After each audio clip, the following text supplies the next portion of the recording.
Okay, so it's actually working. Okay.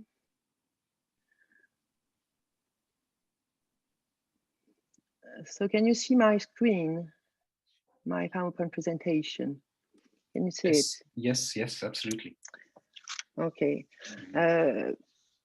So please, I mean, I don't know, I can't see it, but please could you just turn off your mics and cameras during the presentations and to avoid a technical issue. I think it would be great, thanks. Okay. Right, so in line with the title of today's panel, this paper will explore how UKIP has mobilized against immigration and cultural diversity over the years since its foundation. So let me start with a couple of preliminary remarks. First, it's not a static topic. UKIP is a party in constant flux, which has undergone several mutations. And what stands out is the increasing salience of immigration in UKIP's discourse throughout its history. Several phases can be identified, corresponding to the evolution of the party, which was marked by successive strategic repositioning with an impact on its very nature. And the overall picture is one of gradual radicalization. Second, this question is also worth looking into because of the toxic and divisive image of UKIP in public opinion. The party is often associated with racism and the far right and seen as the BNP in blazers. So all this makes it interesting to focus on this particular aspect of UKIP's discourse, although it cannot be disconnected from its original Eurosceptic essence. The aim here is to consider how the two issues were articulated, how immigration was instrumental in the fight for Brexit, and the impact on the party itself. First, this paper will show how immigration was instrumental in UKIP's rise, how it gradually became the party's top priority and proved pivotal in its unprecedented success. Second, the toxicity of the UKIP brand will be examined, looking into the ambiguities of the party towards racism and its links with the far right. And finally, the third section will demonstrate that UKIP gradually morphed into a populist radical right party, which contributed to framing politics on immigration before further radicalization post-referendum. Right, as a starting point, it is essential to underline that UKIP was born out of Euroscepticism back in 1993, when it was founded by some members of the Anti-Federalist League, which had been formed 2 years earlier in opposition to the Maastricht Treaty. UKIP was therefore created as a single issue party, a kind of pressure group entirely devoted to campaigning for the UK's withdrawal from the European Union. Europe is therefore, UKIP's very raison d'etre, its core identity. Immigration came later. Initially, immigration therefore came low on UKIP's list of priorities, yet there was a first significant shift in the early 2000s under the leadership of Roger Napman, a former Conservative MP. This corresponded to a new phase in the evolution of the party, a strategic repositioning designed to shed its single issue label. That's why the party endeavored to widen its electoral platform by developing a set of right-wing policies bearing close resemblance to the Tory right. Among them was a hardline policy on immigration with a zero-net immigration target and a significant change of tone in the 2005 general election manifesto. However, it was only a few years later that immigration took center stage for UKIP, and the fusion between Europe and immigration, skillfully operated by the party, dates back to 2008-2010.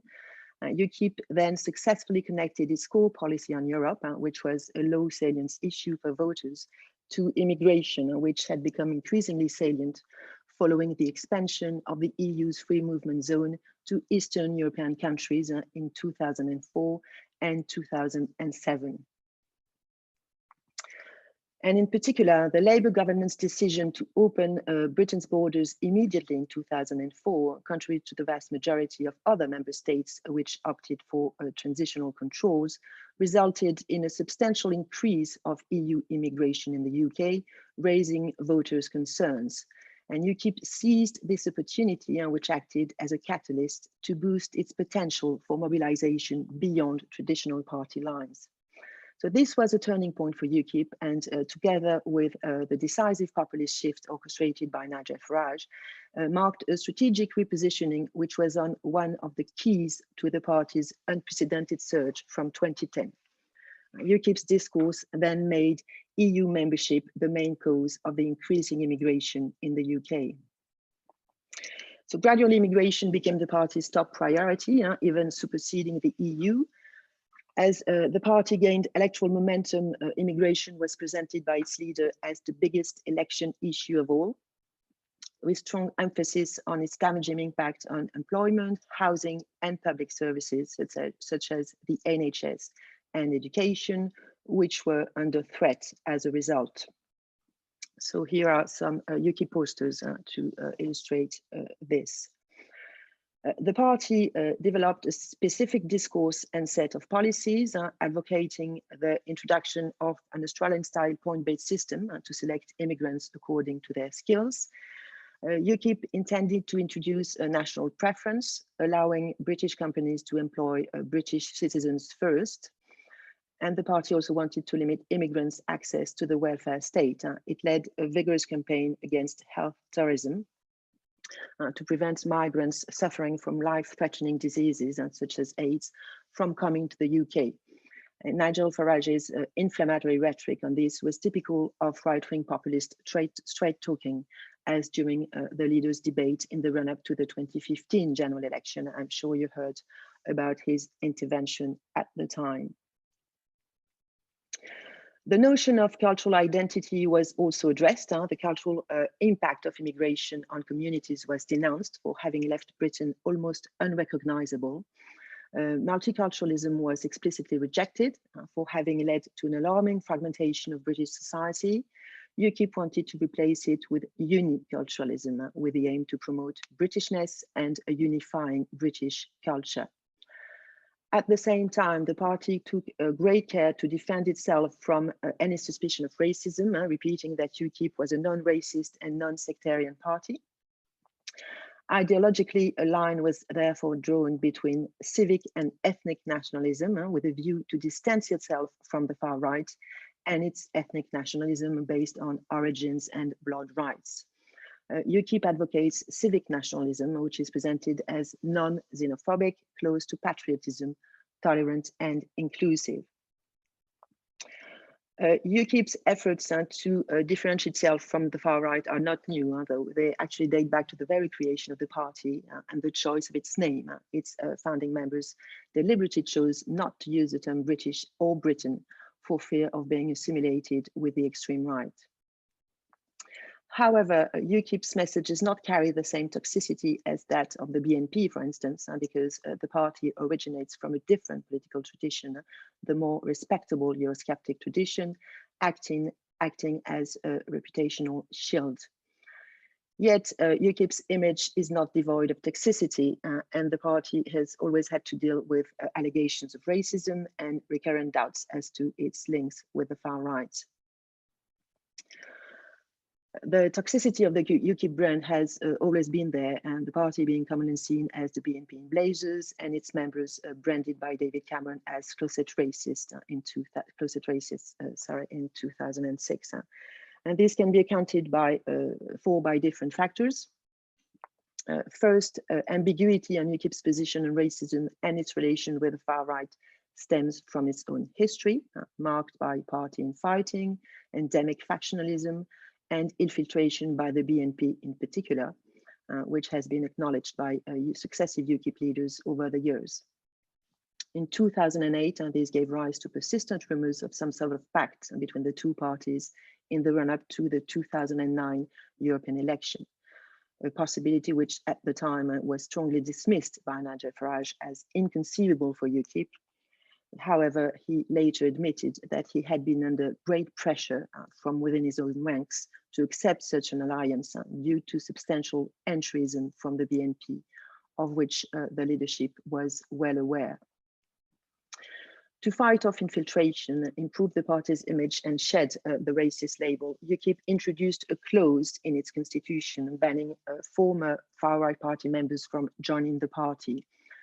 So here it is. The proscribed parties are the British National Party and the National Front, the UK First Party, the English Defence League, the British Freedom Party, British People's Party, and the Britain First Party. Further additions can be made.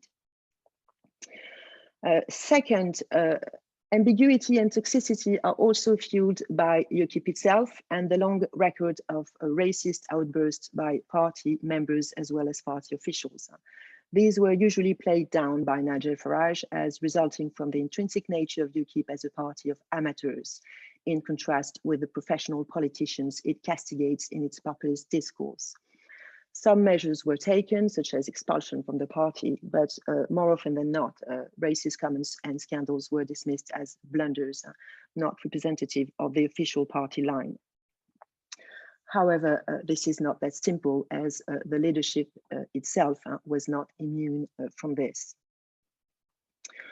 From 2009 to 2010, and UKIP was led by Lord Pearson of Rannoch. This period was marked by a significant repositioning of the party with the emergence of an Islamophobic discourse, which did not go unnoticed at the time by BNP leader Nick Griffin, who criticized this cooptation of his party's ideas and move on its political territory. And this radicalization of UKIP's discourse was reflected in the 2010 general election manifesto with a series of specific measures to tackle Islamism.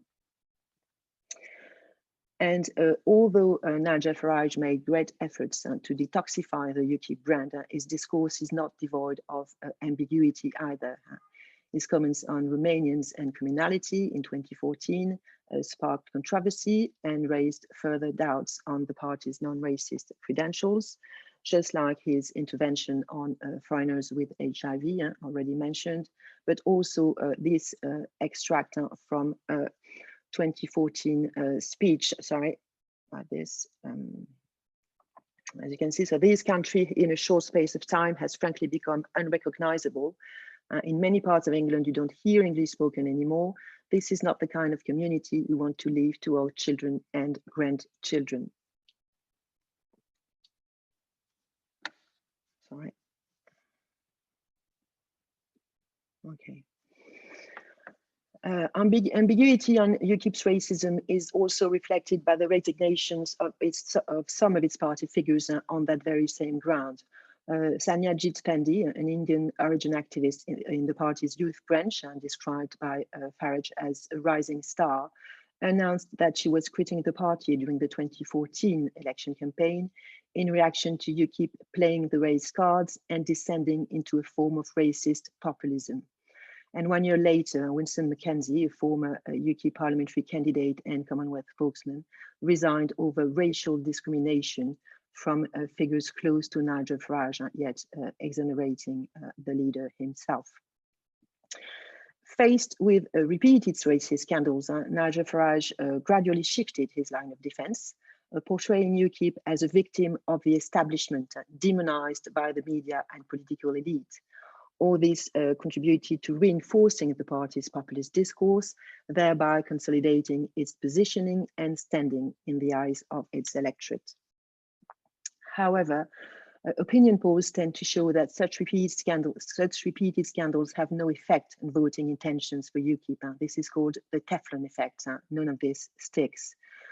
For the supporters of this anti-system party, it only corroborates its discourse against the media and political elite, which is presented as disconnected from the real people UKIP claims to represent. And finally, another element which contributes to blurring the lines between UKIP and the BNP is the porosity of their respective electorate.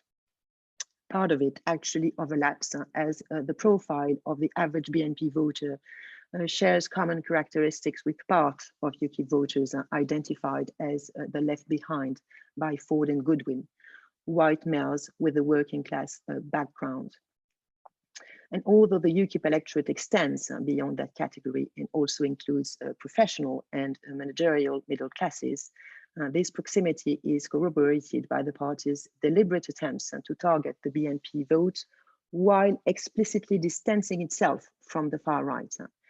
And this was acknowledged by Nigel Farage before the 2014 European election. And it resulted in a crushing defeat for the BNP, which was wiped out of the electoral map and losing its 2 MEPs. Nick Griffin blamed this on UKIP, saying that BNP supporters had voted for UKIP's racist policies instead. So UKIP clearly absorbed the BNP vote, and the party's surge dealt a fatal blow to the BNP. And this is actually something Nigel Farage is very proud of. UKIP's toxicity is also reflected in the evolution of the party towards the radical right, with further radicalization post-referendum. From a single-issue party to a Eurosceptic populist party, UKIP further morphed into a populist radical right party under Nigel Farage. Radical right parties are defined by a combination of nativism or ethno-nationalism, populism, and authoritarianism. And there's a debate going on among academics as to whether UKIP can be defined as a radical right party due to its origin in the Eurosceptic tradition. However, as we've seen, although ethno-nationalism is not part of the party's core ideology, it progressively became part of its political platform and a key ingredient of its winning formula. Following a strategic repositioning, UKIP's discourse increasingly presented immigration as a threat to cultural identity, a cause of unemployment, of abuse of the welfare state, and of criminality, these 4 frames being characteristic of radical right parties, according to Ridgren. There are clearly nativist undertones in UKIP's discourse, with an exclusionary dimension towards immigrants, a horizontal us versus them dimension typical of the radical right, on top of the vertical people versus the elite dimension characteristic of populism. As Goodwin says, UKIP increasingly took on the trappings of a radical right party. And this was particularly striking during the 2016 referendum campaign, which was characterized by an aggressive discourse on immigration. The party used scaremongering tactics to persuade voters to back Brexit. There were several scandals, the biggest one being provoked by the Breaking Point poster, which illustrated the dog whistle strategy used by UKIP. And not only did UKIP gradually radicalize its discourse, but its unprecedented success gave the party an impact on the national game of British politics. It contributed to the politicization of European integration, but also of immigration, with mainstream parties radicalizing their own discourse in an attempt to co-opt these issues and recapture their electorate. And there was a spillover effect. UKIP therefore contributed to framing politics on these subjects. And this contagion effect was mostly visible during the referendum campaign. UKIP's impact on the campaign actually went beyond its organization, Leave EU, and its right-wing populist rhetoric permeated the whole Leave camp. The mainstream vote Leave combined a strategy of inclusion and exclusion, inclusion of UKIP's rhetoric and ideas, and exclusion of UKIP as a political actor by constantly and deliberately distancing itself from the toxicity associated with Nigel Farage and his party. UKIP also contributed to the radicalization of the Conservative Party post-referendum. When Theresa May took office, she repositioned the Conservative Party firmly on UKIP ground, adopting similar right-wing populist rhetoric and policies, including on immigration, in an effort to recapture its electorate. Her first speech as a party leader at the 2016 Conservative Conference can be seen as an archetypal right-wing populist speech, both in tone and content. Just listen to the way a lot of politicians and commentators talk about the public. They find your patriotism distasteful, and your concerns about immigration parochial, your views about crime illiberal, your attachment to your job security inconvenient. And this right-wing repositioning on cultural issues was carried on by Boris Johnson in the 2019 general election. The Conservative Party fought on a right-wing populist platform with tough policies on immigration and crime. And it took up what had been UKIP's immigration policy and Australian-style upon-based immigration system.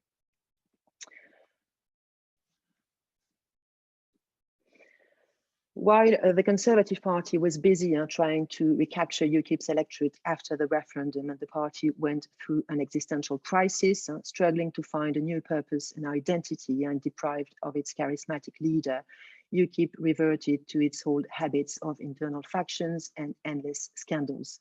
And it failed to capitalize on the difficulties of the Brexit negotiations and was hardly audible on the political stage.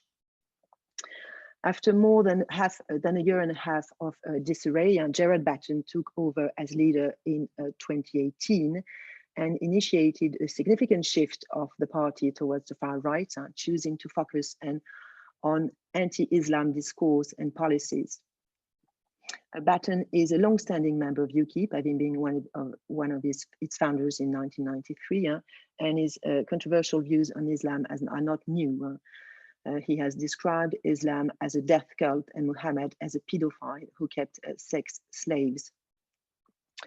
Under his leadership, and the party further radicalized its discourse, reinforcing its nativist dimension. UKIP's distinct focus on Islam was reflected in the 2018 interim manifesto, which for the first time in the party's history contained a specific section on Islamic extremism. UKIP advocated the limitation of immigration from Islamic countries to those people we can be sure as far as possible do not follow a literalist and extremist interpretation of Islam. The party also supported the separation of Islamic prisoners to protect other inmates from conversion to extremism, possibly with the creation of Muslim-only jails.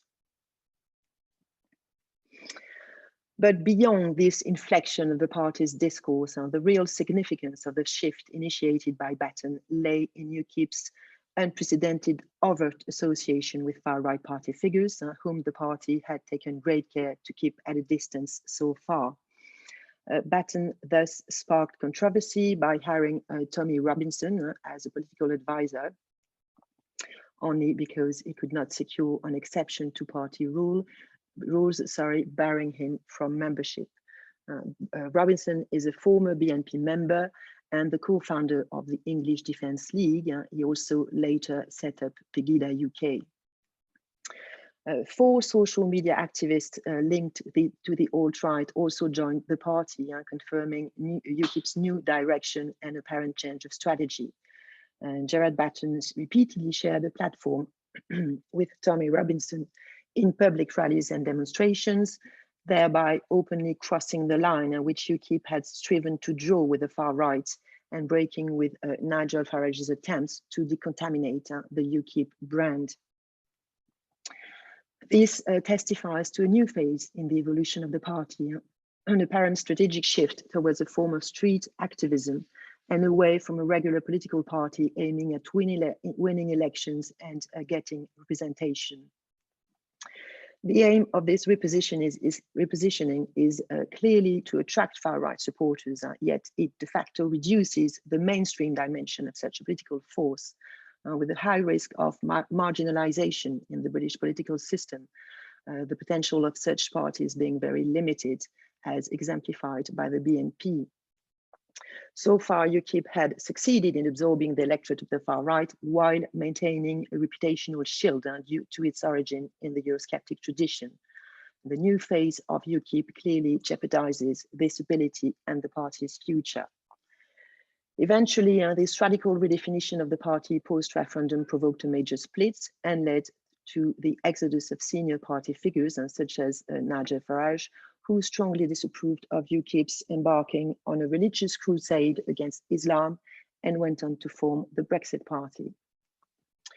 But this new radicalization also attracted new members into the party, with a 15% surge in membership, possibly indicating a mutation in the profile of UKIP members, which is likely to impact the party's nature and direction in the coming years, as, for instance, the party leader is elected by all its members.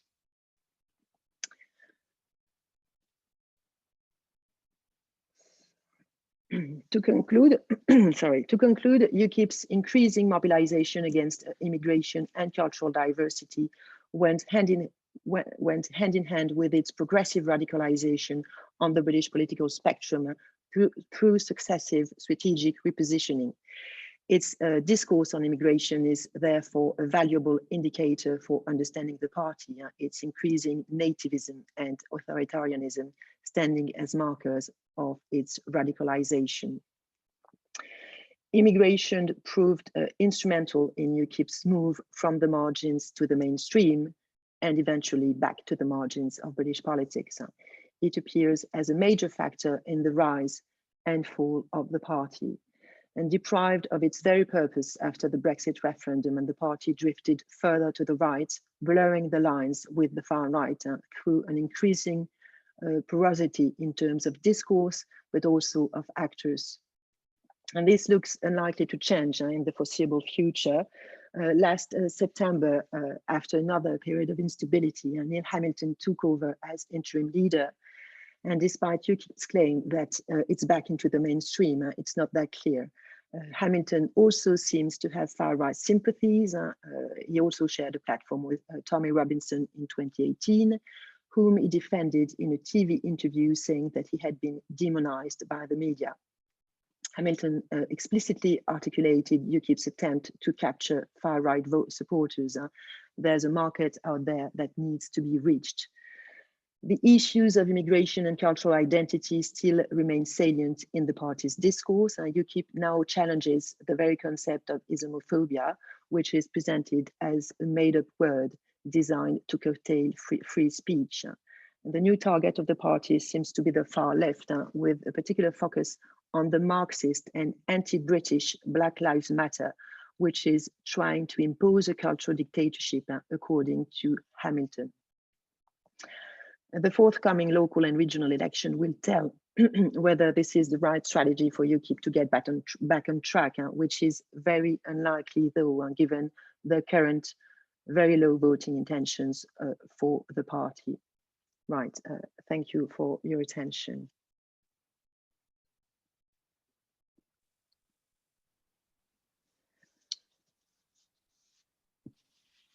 Okay, thank you. So now over to you, Chris.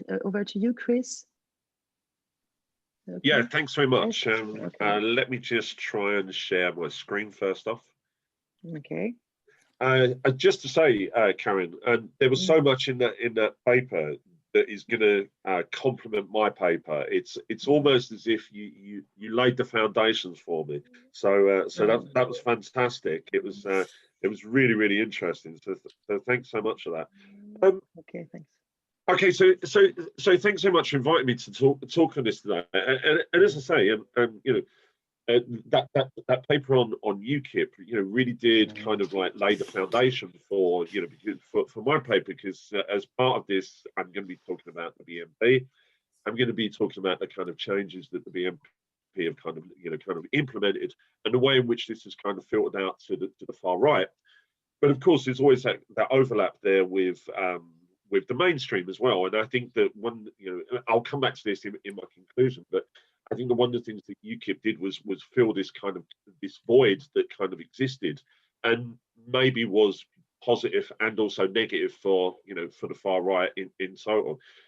So today I'm gonna my paper's based around these kind of three parts really. So looking at the kind of roots of the British far right's kind of anti-Muslim sentiment. Where did it come from? Where did it emerge from? You know, what was the kind of drivers, the causes, those kind of things. And then I'm going to try and put that in a little bit of wider context around kind of like today's Britain, and you know, obviously, you know, the kind of shift that Karine kind of showed, you know, towards with UKIP, you know, it very much reflects, you know, kind of British society in terms of its views around Islam and Muslims. And then finally, at the end, kind of looking at what does this kind of tell us about the far right in Britain today? You know, how do we understand it? What can we learn from its kind of transition and dynamism around, you know, kind of its anti-Muslim kind of like ideology, anti-Muslim discourse, these kind of things, and what it's achieved on the back of that. So I'm going to start with the BNP, obviously, without the Blazers, I guess, like, you know, from taking on from UKIP and BNP in Blazers, and I think it's a really good kind of analogy, really, you know, kind of, you know, because when we think about the British National Party, you know, it's I remember going to football matches in the 80s, and you know, in London, and you know, you would have far right recruiters on the terraces, you know, and you could spot them. You know, there was a very particular look, the way they were. You know, there was a kind of very much a kind of a trend towards the kind of skinhead. And I think that one of those kind of, you know, one of those things about the far right is that we still kind of, in the kind of popular consensus, you know, that's what a lot of people still think the far right is, you know, but one of the things that we'll see is that there's been a huge change from there. But that's where really kind of BNP started. So the BNP formed first off in 1982 and was kind of come out of the National Front, you know, and kind of like, you know, these kind of organisations which in turn itself, you know, is British Union of Fascists, you know, so this kind of history of kind of nationalism, this kind of, you know, kind of national socialism kind of influencing, you know, kind of like, you know, the BUF at the top. And then over decades, you see a kind of watering down and a different kind of form, and you know, these groups kind of splintering off. And I guess that the BNP really, up until, you know, in its first, say, you know, 20 years or so, was pretty much an organisation which, you know, which kind of went under the radar. There was only one time really when it kind of came onto the kind of public radar or the attention, was in 1993 when it you know, won a seat at the kind of local council election, the municipal government kind of election. And this was in the Isle of Dogs in East London. So if you know the kind of Canary Wharf area, that's where Derek Leeton won a seat for the BNP. And this was kind of an you know, it was an outlier. You know, the BNP hadn't really kind of gone down this route before. You know, hadn't really, you know, kind of had any inroads, and was still very much a kind of feet on the streets kind of movement in terms of that. You know, very much that kind of traditional kind of far right group in the UK. But it was in with the kind of introduction of Nick Griffin, and when Nick Griffin took over the party, you know, there was this idea that he was going to, you know, modernise the party. He was going to make it more relevant for, you know, an audience in the 21st century, you know, Britain in the 21st century. And as part of that was this kind of idea of kind of like, you know, it was both kind of ideological, but it was also kind of visual as well. And so what you saw was suddenly the BNP and Nick Griffin, you know, epitomised this first, was would wear suits. He would just wear a suit, shirt and tie. You know, it was normally a red, white and blue tie on a white shirt, you know, a very kind of traditional kind of, you know, he didn't look anything different from mainstream conservative politicians. You know, this was very much the idea. And as part of this modernisation was to try and distance themselves from kind of traditional racism, you know, so moving away from this kind of racism in the UK that is very much around kind of like skin color, to move into a much more kind of cultural racism. So, you know, not necessarily I don't like black people, but it's the culture of black people that I don't like, you know, and it's the culture of black people that's problematic. So a shift from kind of like, you know, kind of, you know, visual elements to kind of those less tangible kind of cultural things. And when Griffin came in as the leader of the BNP, there was really kind of coincides, you know, with a number of kind of key events which was able to, you know, kind of like the BNP was able to exploit. One was at the time there was existing legislation which didn't cover against discrimination on the basis of being Muslim. So at the time we had legislation which covered on the basis of race or ethnicity, and we had legislation that covered on monoethnic religions as well. So Sikhs and Jewish communities were protected. Muslims, because they were multi-ethnic, weren't protected. And the BNP kind of latched onto this and started kind of campaigning in the north of England, you know, places like Bradford, Oldham, you know, those kind of areas, and really beginning to say, well, look, you can say you don't like Muslims, but you can't say you don't like Pakistanis. You can refuse to serve in your shops, you know, someone because you believe they're Muslim, but you can't, you know, refuse to serve someone because they're Pakistani. And then, you know, within 2 years, we had the kind of summer riots in 2001, again in the north of England. Some, you know, depending upon which interpretation you look at, some will say that was the far right, you know, that was kind of agitating. Some will say it was kind of, you know, more kind of social issues there. But most of the people involved in those were young men of kind of Pakistani heritage. So by default, probably would have been primarily Muslim as well. And then, of course, we have the attacks of 9/11 as well, which, you know, kind of, you know, then, you know, kind of escalate and elevate all of these issues. And the BNP very quickly kind of latched onto this. And, you know, the image there is that's an image, a leaflet. It was a 4-page leaflet that they produced around about, you know, kind of start of 2002. And, you know, the truth about Islam, you know, and they said in there that nobody dares to tell the truth about Islam and the way in which it threatens our democracy, traditional freedoms, and identity. One of the interesting things is around this time as well, they said that by the year 2020, London would have become an Islamic Republic. And obviously, you know, they'd probably need to revise that, or they'd probably lose that leaflet somewhere along the line. But this was very much their focus now. And what they found was there was a receptivity to this. You know, there was a view amongst the general public that actually, you know, Islam is a problem. You know, we've seen this in, you know, kind of like, you know, Washington, in New York. We've seen this, you know, across the Atlantic. Clearly now there must be a problem here as well, you know. And of course, then in the UK we had the suicide bomb attacks on the London public transport system on the 7th of July 2005. And the BNP again, you know, latched onto this, you know, and said, now it's the time to start listening to the BNP. And so you had a number of kind of factors which were coming together, you know, in a way that actually gave impetus to the BNP and probably gave them kind of like, you know, those platforms that maybe without 7/7, without the 2001 riots, you know, we wouldn't be in this, that they wouldn't be in this kind of position of strength. The BNP recruited heavily, you know, the membership numbers went up, you know, they increasingly was able to put people into the local elections, again, you know, in terms of trying to kind of get a foothold there. And in the period after 7/7, you know, from 7/7 through to about 2009, there really was, you know, some success in terms of that. And I've put some of those kind of, you know, post-2006 local municipal elections there. I mean, they had across the country, it tended to be in kind of pockets. There was both some in the kind of Yorkshire area, some in the Midlands, and some around London. You have like they had over 50 local councillors. I mean, the one I think that was most concerning was in London, one of the most diverse boroughs in London. They actually became the official party of opposition in Barking and Dagenham. And this is the only time in Britain that there's been a far right group that's been official party of opposition anywhere, you know, in our history. So this was, you know, this was something which was kind of very kind of like, you know, kind of, I think was very striking and very telling. He also won a seat in the London Assembly and, you know, a number of seats in European Parliament as well, and one of which Nick Griffin took.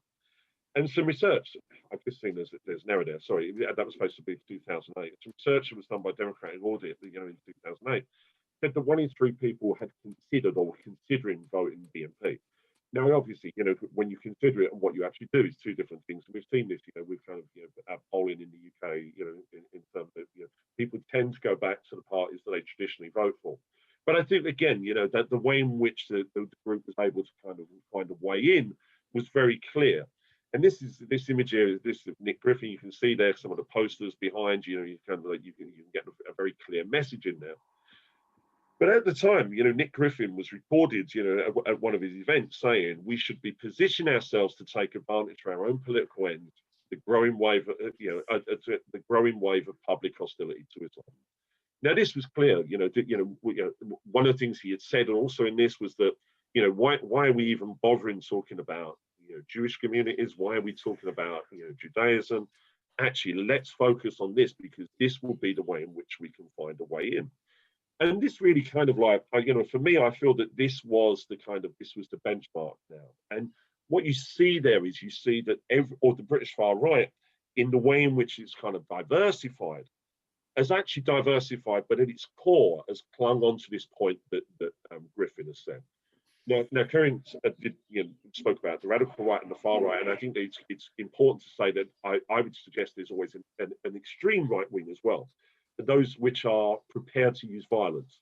And that extreme right wing, I would say, hasn't really necessarily taken this on. So groups such as, you know, in recent years, Southern Creek Division, National Action, that have been banned in Britain, they have continued with a very clear anti-Semitic ideology. But, you know, but they would say that they are traditionalists, you know, and would look back to the Third Reich and its ideology as a way of kind of like informing them. But I think that space, you know, that goes from the radical right into the far right, actually has taken this on board and kind of moved forward with it. And I think that one of the things that we can see with this, I would say that this is maybe in the past, like kind of 10 years or so, is that now we don't really have those kind of, you know, kind of far right groups that are going down the route of kind of electoral politics. So the BNP in some way was the kind of end of that, you know, as it comes to its demise from 2009 to 2010 onwards. And, you know, it's interesting there that in Karine's kind of a paper, because you noted that around 2009, 2010, Nick Griffin was saying, well, look, you know, UKIP have stolen our ideas, you know, they've taken our kind of Islamophobia and are using it to their own gain. And so what we see is that if you look on the right-hand side, that's what the far right kind of looks like, you know, post-2010. Street-based activities, direct action, protesting against mosques, mosque invasions, you know, these kind of things, you know, kind of loose-knit kind of, you know, transnational networks online. You know, now you don't need to be a member of, say, the English Defence League. You can turn up at one of their protests and that's it. The shift from, say, you know, race, Jews and Judaism to kind of, you know, Muslims, Islam, immigration, you know, these kind of things there. And also a mobilization around kind of social issues and identities. So we've seen in recent years the emergence of the Football Lads Alliance, and the Football Lads Alliance use football as the kind of cultural identity, and then the politics comes behind. If you go back to the BNP, as I said, you know, in the 80s, what you had there was the politics, and they were using football as a place to recruit. So a kind of shift in terms of that. And then moving away from kind of nationalism and fascism, you know, into kind of antagonism, you know, kind of nativism and populism in terms of that.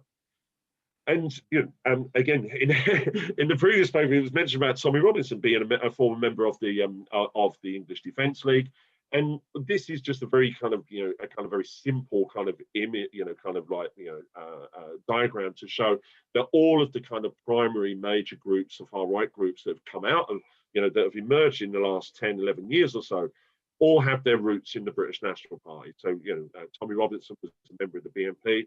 The Northwest, you know, the Infidels Network is kind of a splinter off of the EDL with very strong links to the BNP. Britain First, again, linked to BNP. Even like those more extreme groups, National Action and so on, you know, actually they also have their roots in the BNP as well. Interestingly, the two on the bottom, For Britain and Liberty GB, those two are groups that did, I guess, at their start, kind of like, you know, want to kind of continue down the kind of electoral politics and the kind of mainstream political politics kind of route. But Britain was an offshoot from UKIP. So Anne-Marie Waters set up For Britain because she felt that, you know, that maybe UKIP was a little bit too mainstream and not, you know, kind of extreme enough for us. So, but one of those things that we can see there is that even though the BNP is the demise, it actually has a huge legacy in where they are. And key to that legacy is its kind of platform about exploiting this sentiment around kind of like the anti-Muslim sentiment. So what we have here, just some images to show you, these are the kind of things there. You can see some of those elements about kind of moving away from, you know, kind of like the kind of like electoral politics to kind of demonstrations. These are two images of you know, the English Defence League marches. You can see there very prominently, you know, Islam is the kind of the key motivator, the key driver, you know, the protesting, the kind of demonstrating against Islam, against Muslims, you know, is very much key to this. One interesting thing, I actually live in Birmingham, and literally 2 miles up the road is a place called Dudley. You know, the EDL has had some of its biggest marches there. Democratic Football Lads Alliance, Britain First have all demonstrated in that one small town about a mosque. And you know, that mosque has not been built in 19 years, and it's still not going to be built. And yet that is the power of this, in being able to kind of draw people to it. That there's not even planning permission for that mosque, but you know, for over 10 years, there's been protests by these far right groups, keep going to Dudley over and over to protest against mosques and so on. So you know, very, very key and very, very, you know, strong in terms of that. Britain First as well, you know, again, you can see this is Birmingham Central Mosque, so it's right down the road from me. But again, very key and prominent in there is No More Mosques. You know, Britain First described themselves as the defence, the resistance against the Islamification of Britain. So, you know, so you can see that, you know, really in there, you know, that the public face of all of these movements and organisations is that they are kind of Islamophobic. They are, you know, kind of, they are stopping the kind of takeover of Britain. And I think that one of the things that we see with this is the kind of what I call smoke screening, you know, this idea that actually sort of using this kind of things around or related to Muslims and Islam or associated with us in the public spaces as a means of kind of saying we're not racist, right? We're not like these old far right groups. You know, we're not like the kind of like the National Front. We're different. So, and I put these two quotes in. These are both, you know, from my own research. But these were kind of members of, like, sort of, one was a member of the English Defence League back in 2010, and the other was the Football Lads Alliance. And you can see there the similarities between that. You know, nearly 10 years on. But what they're talking about there, they say, well, it's not about Muslims even. It's not even about Islam. It's about extremism. It's about, you know, the kind of like the preachers of hate. You know, interest in both of those kind of both of the kind of respondents spoke about that. And what they do again is this is another way of actually saying, well, we're not even Islamophobic. We're against extremism. And so what you have is this kind of like, you know, the mainstreaming that the BNP did, the kind of the recognition that you can take this and kind of move forward with it, you know, is really, really, very key in terms of the way in which the far right has kind of developed over those 10 years. And of course, by doing this, you know, groups like the English Defence League say, well, look, we're not like those old groups. You can see there the image on the right, black and white unite. You know, the UDL had black members. They had, you can see there on the right-hand side, LGBT division. They had a Jewish division. They had a Sikh division. They had a disabled division. You know, all of these things that we typically kind of don't associate with the far right. What we've seen with this process of modernisation and kind of the kind of foundation that the BNP have put in place is that by focusing on Islam and focusing on the problems of Islam and the problems of Muslims, they've been able to kind of disentangle all of this other stuff and put kind of what is seen in the public space anyway as critical distance between them. And so I think that one of the things that we need to just do in that kind of put in the context is that this is a quote from Saida Varsi. This is her, what was known as the dinner table test kind of speech. And she spoke 10 years ago, interestingly, at the University of Leicester. And she said that Islamophobia has become so mainstream now that actually sort of, you know, it's past the dinner table. And I think it was interesting that what Varsi was saying there, because by talking about the dinner table test, she was talking about the white middle classes. And she was saying that actually, you know, Islamophobia isn't just a problem within what we would assume would be the kind of white working class that would typically be appeal to the kind of like the far right in Britain, but actually this is in the white middle classes as well. And I think that with this, what she was saying was that it got, you know, kind of legitimacy, it was acceptability, it was becoming increasingly normal. And this is where you know, this far right has been able to kind of like expand on this. You know, what Griffin said, you know, back in, you know, the 2000s was absolutely correct. You know, he had identified this kind of area, and as part of his kind of process of modernization, he has actually begun to modernize the British far right. And by doing that, what they've done this on the back of like the kind of the broader landscape in terms of where we can, sorry, I'm not quite sure what happened there, sorry. The broader landscape. And you can see this, you know, we had David Cameron, you know, a few years back saying that British Muslims need to be more British. I mean, I'm not really sure what that is. And of course, our current Prime Minister, you know, has referred to Muslim women that wear the face veil as letterboxes, bank robbers, you know, and in the past has said, you know, untold things about, you know, kind of Islam and Muslims and so on, that as being a kind of other against us and against Europe and so on. The other image, I don't know where it's gone, from the bottom right, that was also to just kind of show as well the kind of the kind of hysteria in British society at times around things such as halal meat. You know, it was a front page, you know, around when it was kind of it was exposed that Pizza Express was using halal chicken on its pizzas. And so, you know, this is the kind of the kind of landscape which we are functioning. And of course, you know, there is this kind of growing sense of kind of like, you know, acceptability around this. And when you look at what the British far right has done, you know, basically the tropes that it's used, the stereotypes, the discourses, you know, have very much been around those that already exist in British society. You know, they talk about British Muslims, you know, not being a part of society, not being British, not ever being, you know, British, but also importantly that they don't want to be British as well. And so, you know, so there's that's a key part of this as well. They said they talk about, you know, sort of neither Muslims nor Islam belonging. You know, it doesn't belong in Britain, it doesn't belong in Europe, and you know, and you can see this, you know, with kind of, you know, pan-European and kind of continental, you know, far right movements and discourses as well. You know, great replacement theory, all of these kind of things, generational identity. You know, you know, these messages, these kind of discourses are very key in there. I think in the context of the UK is this the issue around threat as well, you know, and there's this is very key in what the far right have talked about, and you can see them kind of picking up on these things and running with it, you know. So I put there a kind of few there, and some of these are kind of like quite obvious, but you see groups such as, you know, Britain First, for example, saying that they're defending Christianity. You know, because again, it's a way of saying, well, Muslims want to eradicate Christianity. And even though less than 1 million people every week go to the Church of England to actually physically worship, what you have is you have this kind of, it kind of resonates with people, it resonates with their thinking. And you have the kind of cultural stuff, segregation, you know, issues around gender, you know, kind of halal meat, you know, this kind of changing. And one of the things, I guess, the rape and violence is, you know, the violence is on the terrorism stuff, which we kind of get, we understand. And, you know, obviously that's something that was formed a lot of the kind of public and political and kind of discourses over maybe the last 10, 15, 20 years or so, but also around rape. And this, you know, this idea that actually sort of, you know, that there's a kind of systematic kind of elements of rape there. And it was interesting that in the previous paper, Karine spoke about paedophilia. And of course, you know, there's been a number of controversies in the UK around kind of child sex exploitation, which has been dubbed in the media as grooming gangs.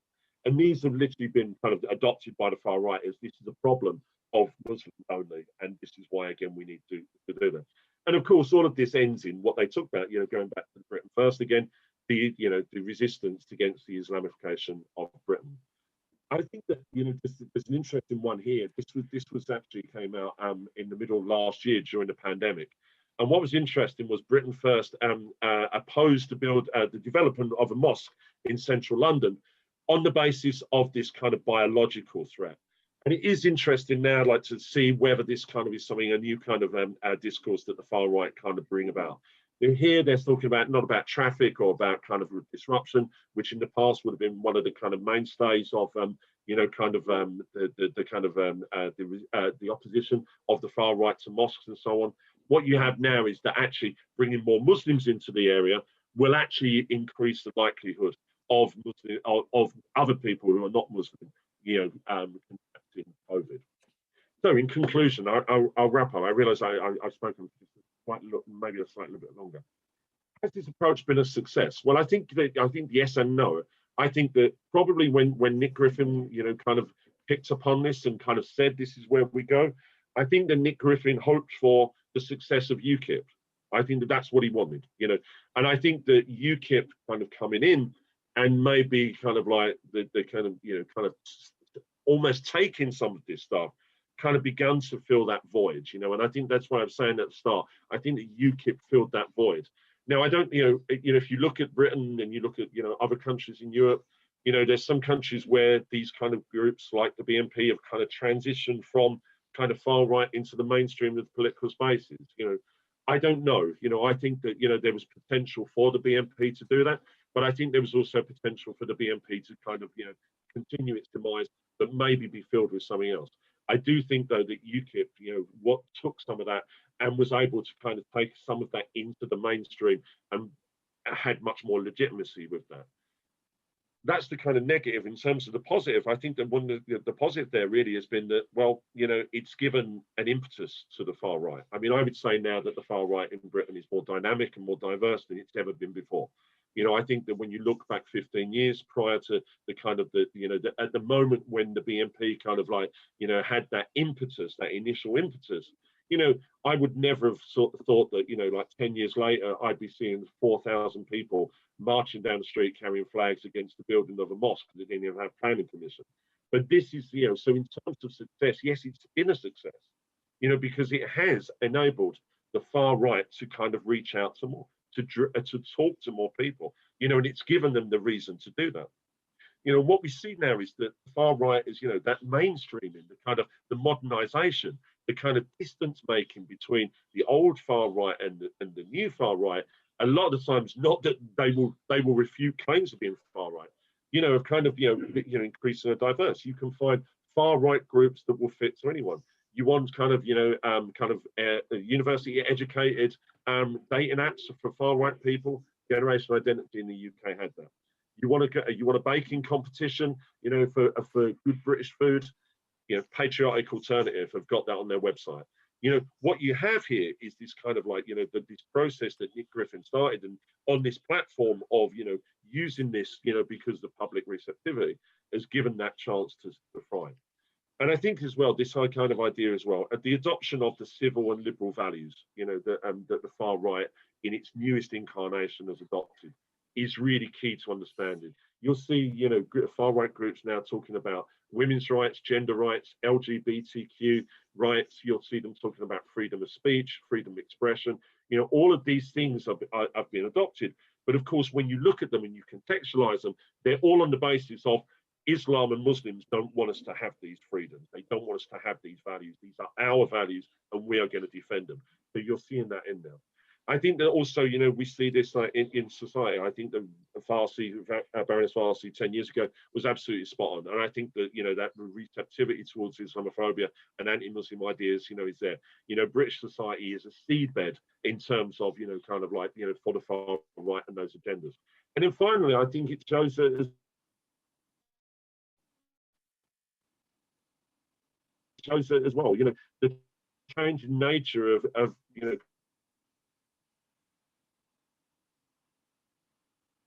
change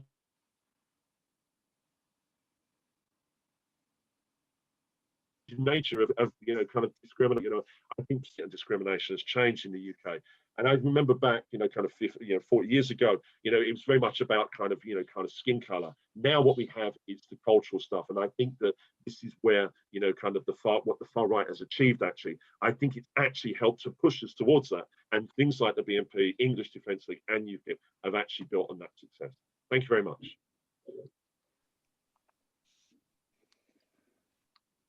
Right, so thank you very much, Chris, for this fascinating paper. So now we're going to take questions from the audience.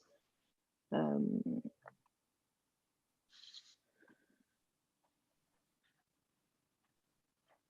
how shall we do that? Maybe you can, is there any way to raise your hand actually here to let us know that you have a question?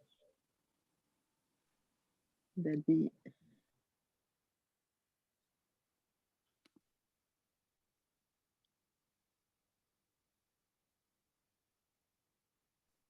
Okay, I can see that, but can I start okay again if you yes, please. With you I don't mind. I have had a broad question about the organizational dimension. Can you say anything about the organizational dimension and charismatic leadership in parties like the BNP and UKIP? Because of course Karine mentioned Farage and you talked about Griffin, and I was wondering, can these parties still strive without charismatic leaders and reinvent themselves, for example, as, you know, social movements with their ideas spreading, but without any charismatic leaders, you know, mobilizing different kinds of people? That's just a kind of general question to both of you. And perhaps a quick one, can you say anything, Chris, about the voting intentions of people in the next, for the BNP in the next local elections? Do you have any figures about that? And just a quick question, Karine, you mentioned Neil Hamilton in your conclusion. Is it the Neil Hamilton who was involved in the Cashmere Questions affair in the 1990s? Yes. Okay. Yes, that's the same one. Political corruption to UKIP, is that right? Yeah. Okay. Frightening.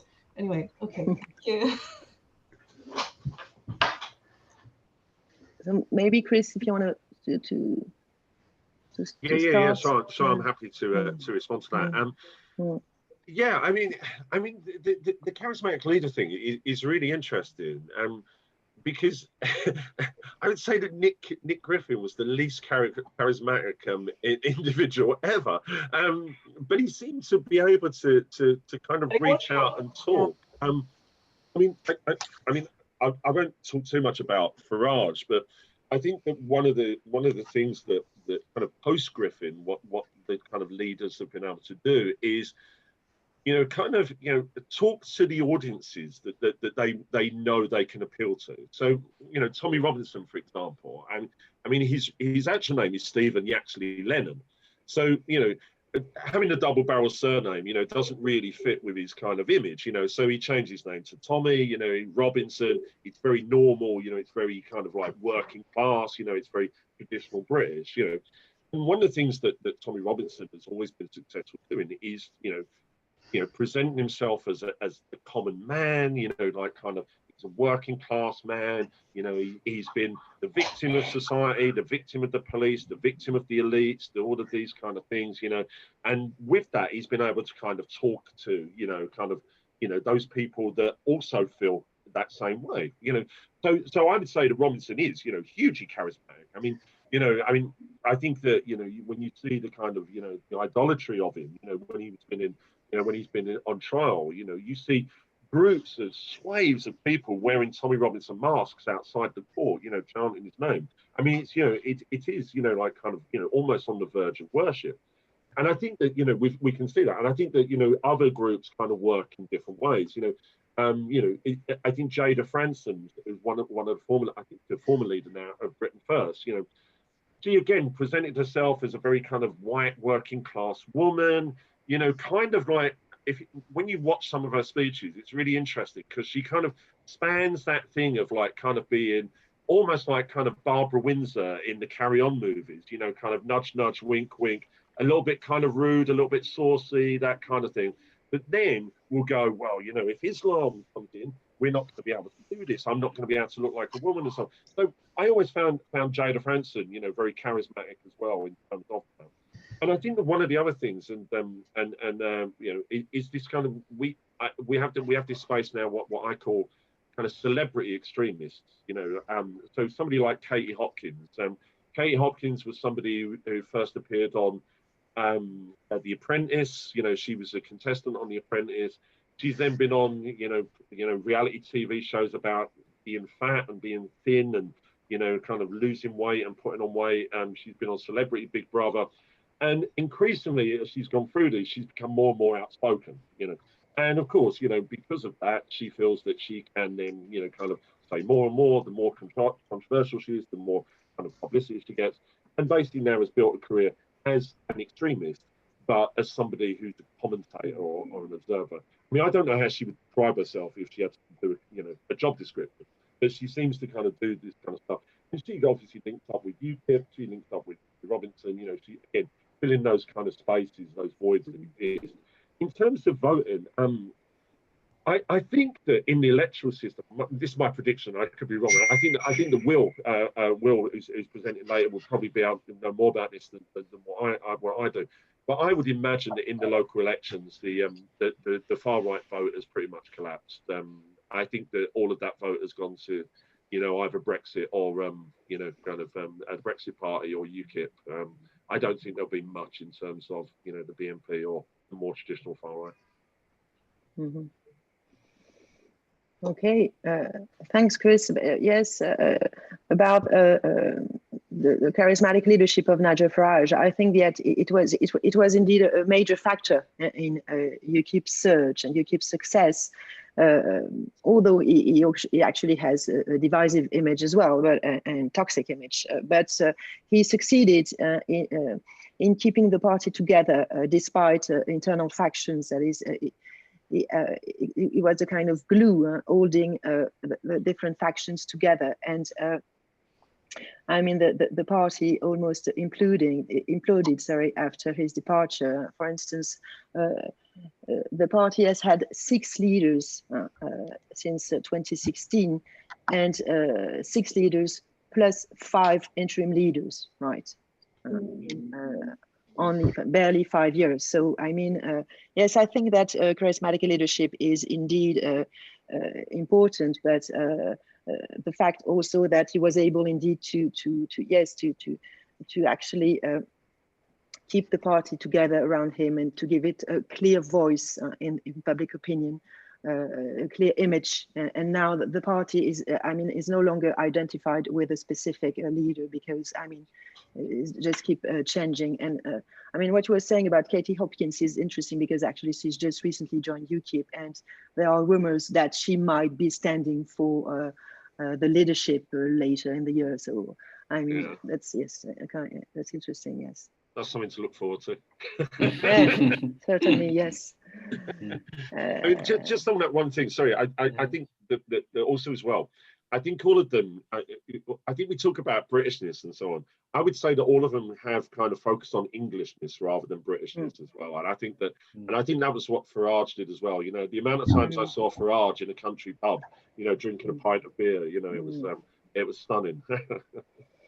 Yes, you're absolutely right. And UKIP can be seen actually, yes, and as an expression of English nationalism. Yes, you're right. Yeah, certainly. So I think we have other questions. Vincent, you just write maybe Hashim Maud. That's it. Yes, thank you so much. Yes. Yes. So my question is actually for Chris. So I'm doing a PhD here in Edinburgh, actually focusing on press regulation of discrimination. And I read your book on Islamophobia. Very much enjoyed your presentation today. So my question is, you talk about the far right, but I noticed that a lot of the discourse you take note of is reflective of what finds way into the British press. So do you think that this is a case of sort of far right infiltration in the media? That is a conscious playing into these tropes, or rather that the press knows that there's a receptive audience for this kind of messaging and that this is really a financial decision? Yeah, cheers, Hashim, and thanks for the plug on the book. I think it's good as well. But yeah, it's an interesting question. I mean, I think that's why I was trying to contextualize that with the kind of the quote from, you know, say the Varsi and the kind of acknowledgement there, because I think that what we have, you know, I think we have these kind of discourses of kind of, you know, kind of Islamophobia, anti-Muslim sentiment that are pretty much embedded in all areas of British society and British culture and the British kind of, you know, the political systems and the media systems and so on. And I think that one of the things that is interesting is that I don't think that those different constituent parts actually think that they are as prejudiced as each other. So I think that there is a kind of a white middle class kind of, you know, anti-Muslimness, you know, which is probably focuses more on notions of, say, you know, Islam being backward, you know, Muslims, you know, kind of being problematic, being terrorists and so on. I think that, you know, when you get into the kind of like, you know, the kind of far right spaces, that you've got this kind of stuff around kind of, you know, like they're taking over our areas, they're trying to stop who we are, these kind of things, you know, and I just think that, you know, I think that that's one of the things. I don't think there is a recognition. So I don't think I would say that far right has kind of like infiltrated the media, but I think that the ideas have permeated pretty much all aspects of society. And I think that, you know, that there isn't an acknowledgement that different parts of the, you know, society are saying the same things. You know, I mean, when Boris Johnson, you know, said about, you know, the letterboxes stuff, you know, I mean, that image the next day when the media were outside his house and he brought out, you know, cups of tea and he was wearing a ridiculous hat and shorts and so on. You know, there's an element of people in society which would love that kind of thing. Whereas, like, if Tommy Robinson did the same, they wouldn't. You know, so they appeal to different places. In essence, they're saying the same thing. So I wouldn't say they've infiltrated, but I think that those ideas have permeated. Okay, thank you. I think Gilles Lédier has a question.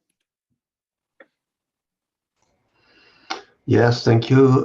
Thank you, Karine. Yeah, one or two questions for you and for Chris.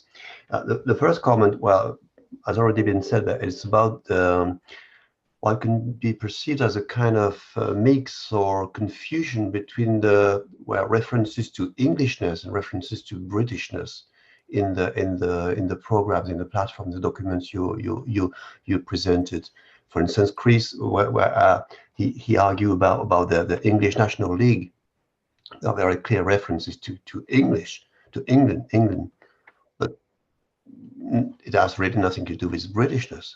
So that could be an explanation to the fact that, for instance, UKIP has been almost marginal, for instance, in Scotland, for instance, with very little impact outside England.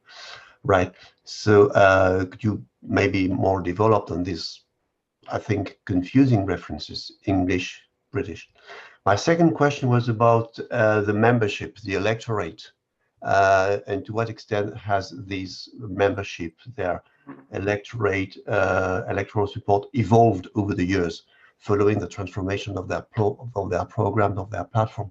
For instance, for UKIP has moved from simply focusing on Europe and then on immigration, now is focusing on against anti-Islamism. So to what extent has the evolution of their platform modified or changed their support? For instance, can we argue that there are the proportion of women, the proportion of all the retired people, the proportion of educated people, as it evolved to concerning the membership of the support of these groups? Thanks. Okay, well, I can answer on UKIP's membership, for instance. Yes, UKIP's membership is usually rather male, rather older, for instance, than BNP average voters or members.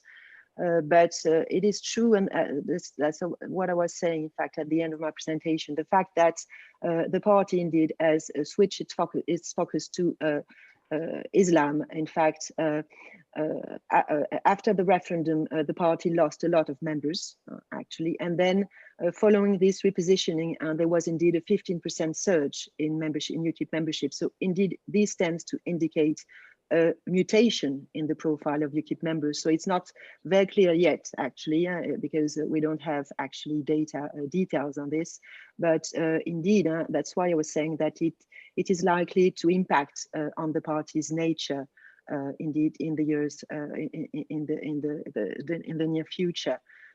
But it's not.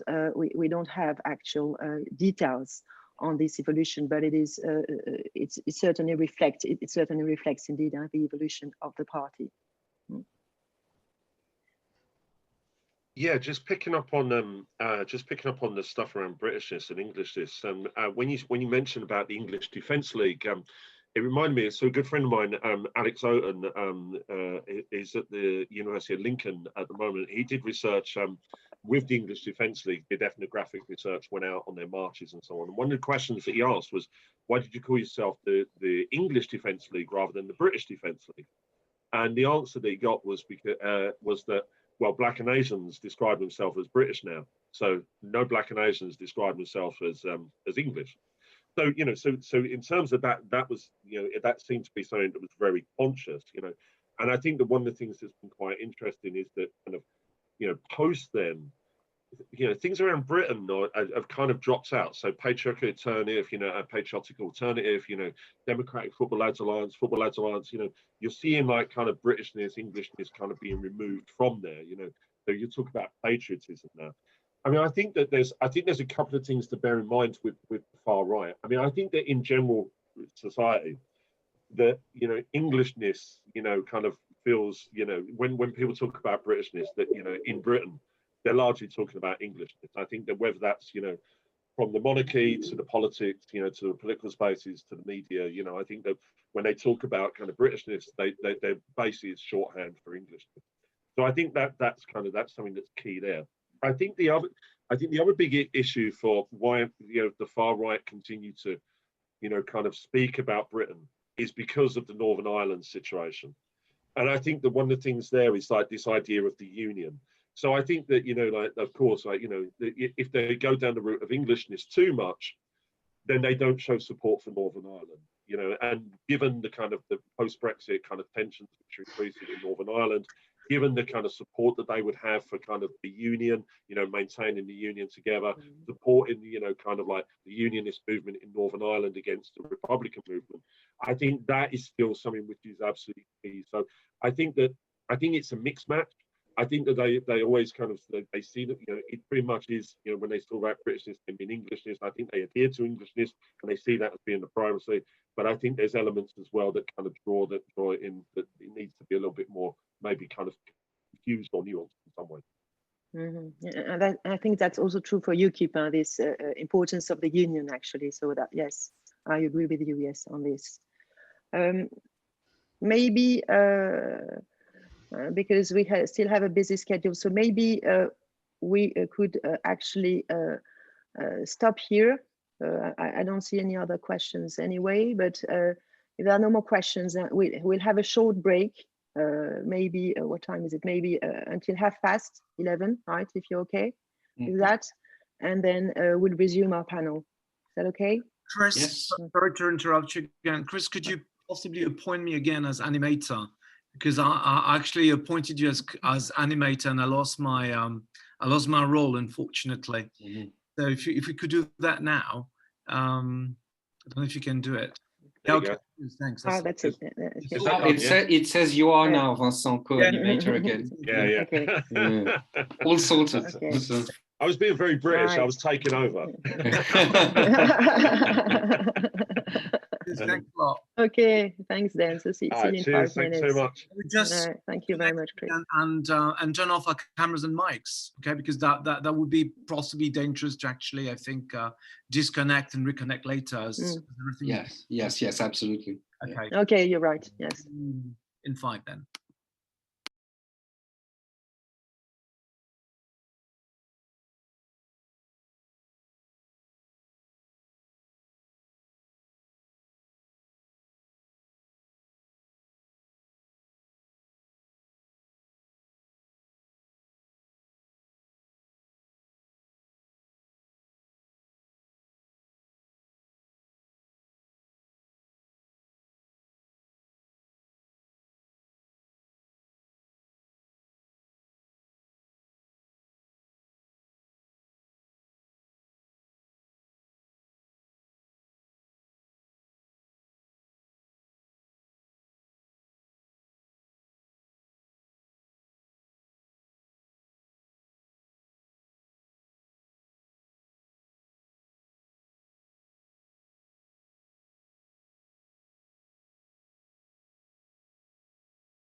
Hello, William.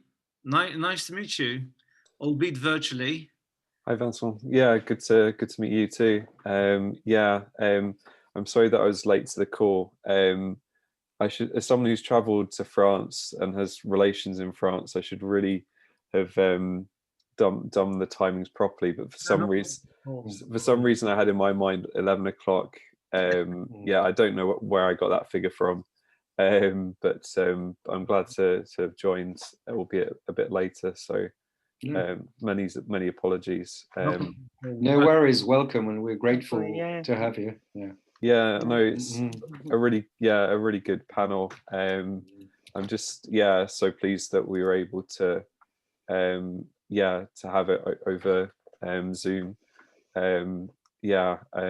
Obviously with the we all perhaps had very optimistic thoughts about the virus and when we like to kind of meet again. I think this time last year I had discussions with family saying that we'd be back doing face-to-face stuff in October. So it feels like a very ambitious prediction. I think it sounds familiar, kind of discussions that we've all been having. Yeah. But no, glad to be with you guys. Sorry, I'm just. Will Daphne be the next speaker? Yes, I'm sorry, I'm having a bit of a problem here. Sorry, because I can't see anyone anymore. I mean, hey, can you hear us? Yes, I can hear you, and I can actually see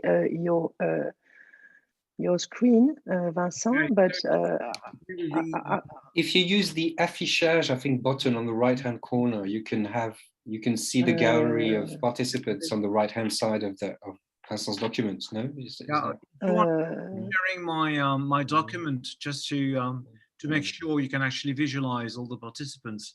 Yeah. Maybe just for a sec. Because kind of lost here. I'm sorry. Okay, thanks. Yes, yes. Okay, it works. Yes. Okay. Thank you very much. So, are we good to go? Yes. Yeah. Okay. So welcome back. So now we're going to hear Daphne Halikiopoulou, who's going to talk to us about the cultural and economic drivers of right-wing populism in Europe and the UK. So Daphne, are you ready?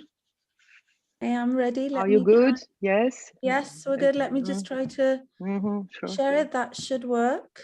Can you see it? Yes, I can see it. Okay. Thank you. Can I just say, if you want to keep your cameras on, that would be quite nice, because I like to talk to people.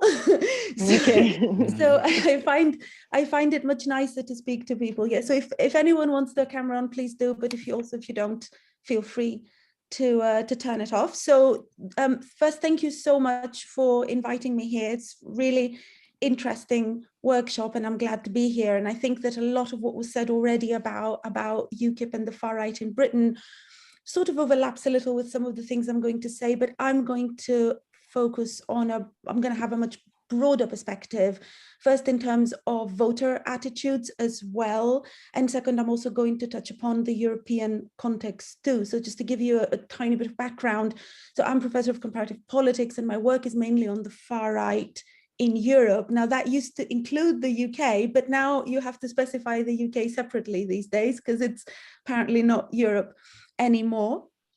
So what I have done in this, I need to be able to change this. So what I want to do in this presentation today is to sort of make an argument about what drives far-right party support, both in the UK and Europe, by drawing on, so this paper is really a sort of a collage of quite a few different strands of my research, where I've focused both on the demand and supply side dynamics. So what I'm going to argue today is that there are multiple grievances at the voter level and this includes both economic and cultural, and something that's been talked about already today, and a civic type of nationalism at the supply side level that drives far-right party support across many different cases. And I'm going to do that by focusing on 3 different levels of analysis. So at the individual level of voter attitudes, I want to look at the immigration question. And specifically, I want to make the argument that immigration is not just about culture, which is mainly what most of the research tends to do. Second, I want to focus on the meso level, and that's the parties themselves. And here the argument is to show, as has been argued already, I think, that the civic type of nationalism is really appealing to a very broad number of people.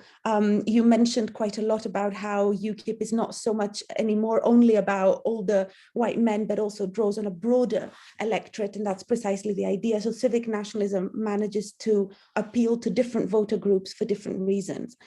And then third, I want to talk a little bit about something that's again not talked about very much, which is the policy level, and specifically the extent to which welfare state policies are able to mitigate the particular insecurities and grievances that drive far-right party support, not just in the UK, but across Europe. So just to give a bit of the European context, something I think you are all familiar with, this is just a quick little figure on how the far-right did across Europe in 2017. I'm showing you 2017 because that is a year when multiple elections, national elections, took place across Europe. So they can give us a bit of a sense of comparison. Now, what is interesting, as you can see, so the dark pink compares with the previous legislative election in the same country. And I think what is interesting is first it shows a picture overall of increase, but not completely. So there's a bit of mix. Some of these parties increased, some of these parties declined. Now, what is interesting is that the UKIP actually declined, right? And we have talked about that. It declined after the referendum, but it declined after the referendum precisely because its main policy proposal, which was Brexit, happened. And so a lot of people didn't go to UKIP anymore because sort of this mainstreamization of the far right, now they can get their sort of Brexit and the sort of right-wing populism ideas by voting mainstream, which is more legitimate. So I think although we can speak of a mixed picture, I do think that the UK is actually one of the few examples where far-right populism has become mainstream idea embedded fully in policy making. Now, why has that happened? And you would remember the new nationalism cover in The Economist, where you had Marine Le Pen and Nigel Farage and sort of this whole idea about the new nationalism. So much of the literature in the UK and the rest is basically this idea that this is all happening because the people now want sovereignty, and there is an increasingly emerging cleavage on anti-immigration. Basically, what divides people now is not the haves and the have-nots, but it's actually a value cleavage between those who want and those who don't want immigrants. It's a transnational cleavage, the somewheres and the nowheres, as David Goodhart, I believe, has called them. And so this cultural insecurity is what is driving Brexit and what has driven support for UKIP and the Front National or the Rassemblement National in France and many other countries. And how do we know this empirically? We know this because immigration is one of the strongest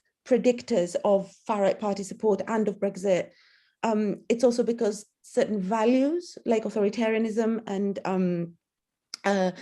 basically pro-law and order values seem to be far more prominent, education as well. So economic variables, in other words, don't correlate with far-right party support, but cultural variables do. And as I said, what I want to do is challenge this in my brief next 20 minutes here today by doing 3 things. First, I want to show, first and foremost, that actually immigration is not necessarily a cultural variable. And I think that is a big problem that is always used in the literature. When we say immigration, we immediately think culture, but immigration can also be driven by economic concerns when there is a sort of a sentiment of competition in the labor market. And it can also be driven by security related concerns. The Rassemblement National does that quite a lot after there's been quite a few terrorist attacks, for example, in Europe. So what we are doing when we're focusing only on the cultural dimension of immigration, we're overlooking the composition effect or the size effect. And I'll show you some of the research that I have done that basically shows that while those people who have cultural concerns over immigration are indeed very likely to support Brexit and the far right in general, actually they're a much smaller, numerically, they're a much smaller group. So if these parties, if Brexit had to happen, Brexit had to go well beyond that secure voter base. Second, at the party level, what is really going on, I'm going to show, is that this distinction between ethnic and civic nationalism is actually informative. So it's not about populism at all, and I know that's quite a controversial point, but it's actually about the ability to employ a civic type of nationalism that says we don't exclude you on the basis of race, and therefore is not stigmatized in the way that it used to be. We just exclude you because either because your ideology is Islamophobia, your ideology is intolerant to us, or because you seek to take our jobs, right? And that's, again, a far more attractive narrative. And finally, I want to show how policies matter, because we tend to understand far-right party support as basically an inevitable event. So there are these grievances, right? People have grievances over immigrants. Therefore, by default and automatically, we're going to have far-right party success. But that's not true. States can do a lot to mediate the extent to which risks make people vote for these parties. And the way that they can do that is through particular labor market policies that actually limit the risks that people face. So, as I said, there is an enormously long literature about showing, evidencing properly how anti-immigration attitudes are strong predictors of far-right party support. And that is because of this new post-material cleavage. The cultural grievances are basically the most important driver. Now, let me show you, however, why that, I think, in some graphs. I hope that it's okay that I'm showing some graphs. These are all from my own work. I'll explain them. I'll show you why this is not the case, right? So here, what I have done is used data from the European Social Survey. So this includes the United Kingdom, and it's across Europe data that basically shows the predicted probabilities of voting for the far right for different values of economic and cultural concerns over immigration. So the European Social Survey has a question about, do you worry about immigrants having a cultural impact on your country? And then it has a separate question, do you worry about immigrants having an economic impact on your country?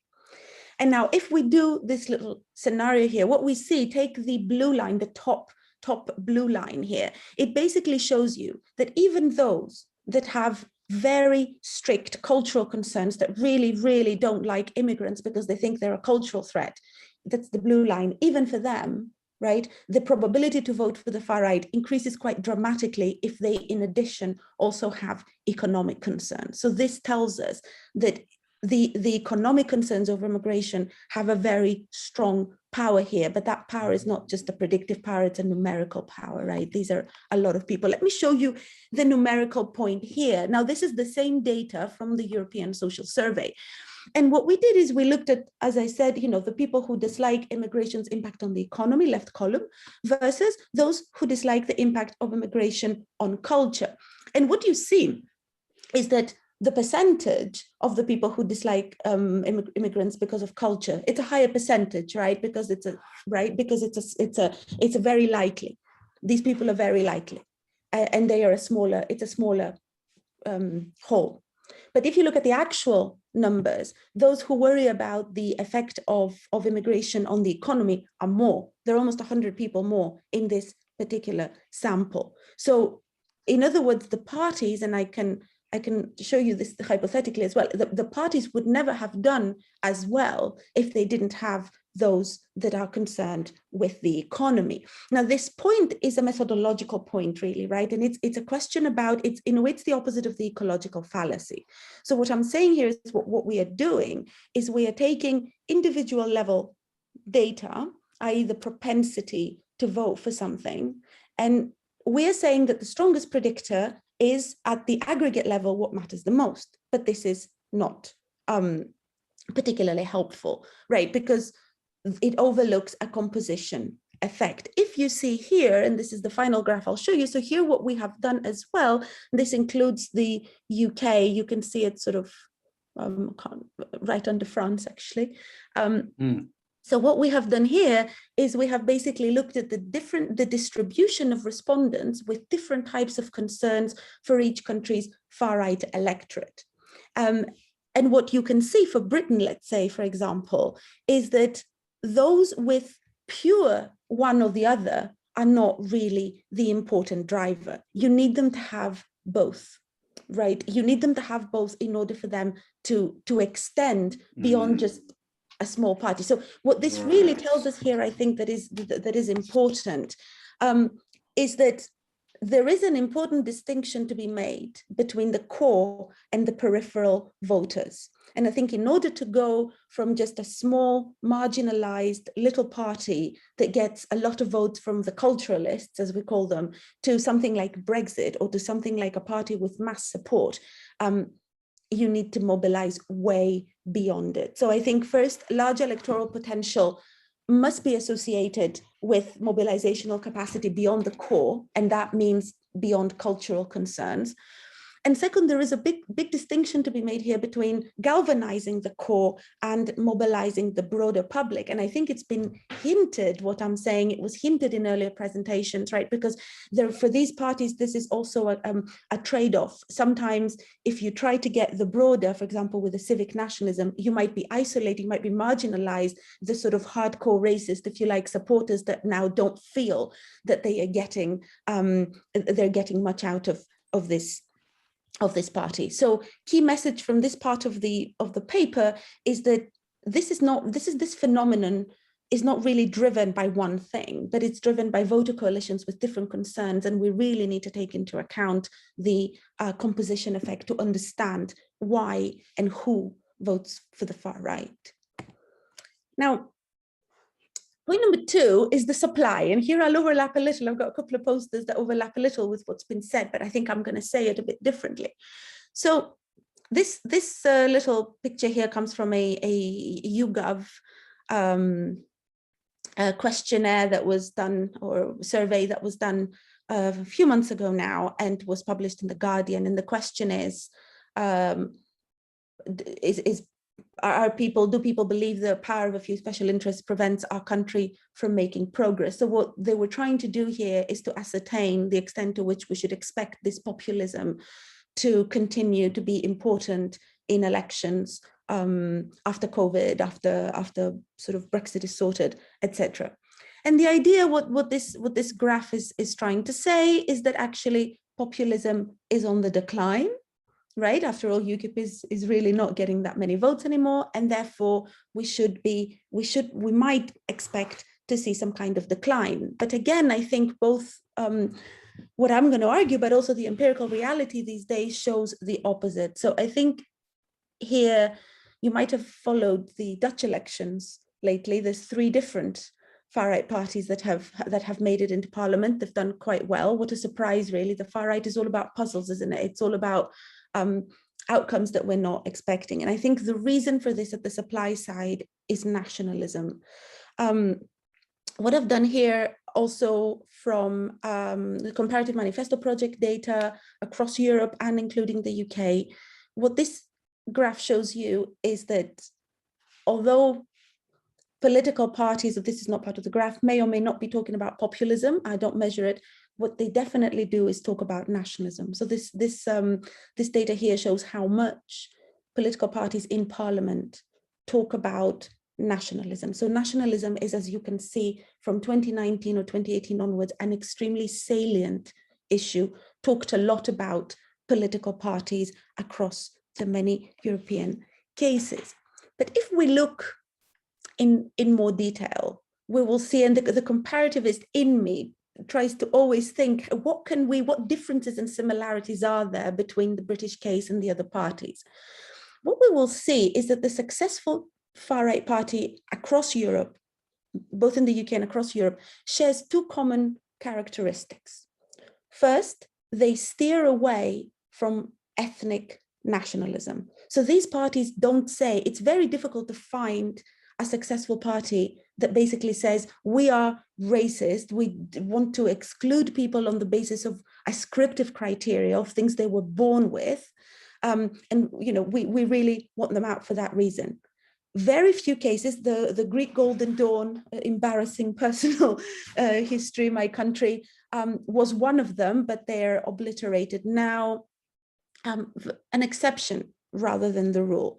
Most of these parties, they don't do that. UKIP didn't do that, right? UKIP followed a civic narrative. It said, no, it's not about, we don't care where someone is from, but they're taking our jobs. And even though the literature on the far right and in Britain in particular says a lot about how it's all a cultural story, the party itself, and I think Karine showed the same poster, the party itself had very much an economic narrative. And this it's stolen, I think you can correct me if I'm wrong here, but this it took from UKIP as well, this idea, British jobs for British workers, and the whole idea that the EU is basically stealing our prospects in the labour market.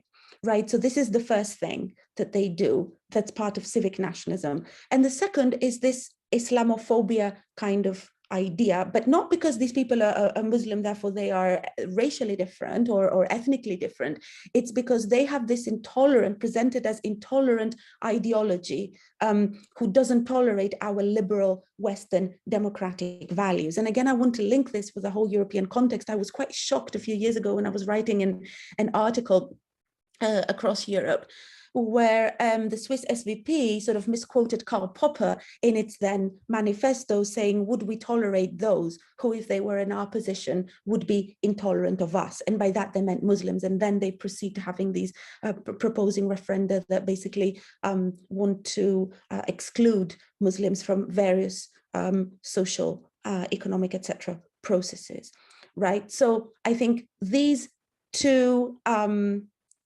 two narratives, if you like, or these two types of civic nationalist discourse has made these parties very successful. German AfD is another very good example. You may be familiar with the bikini posters.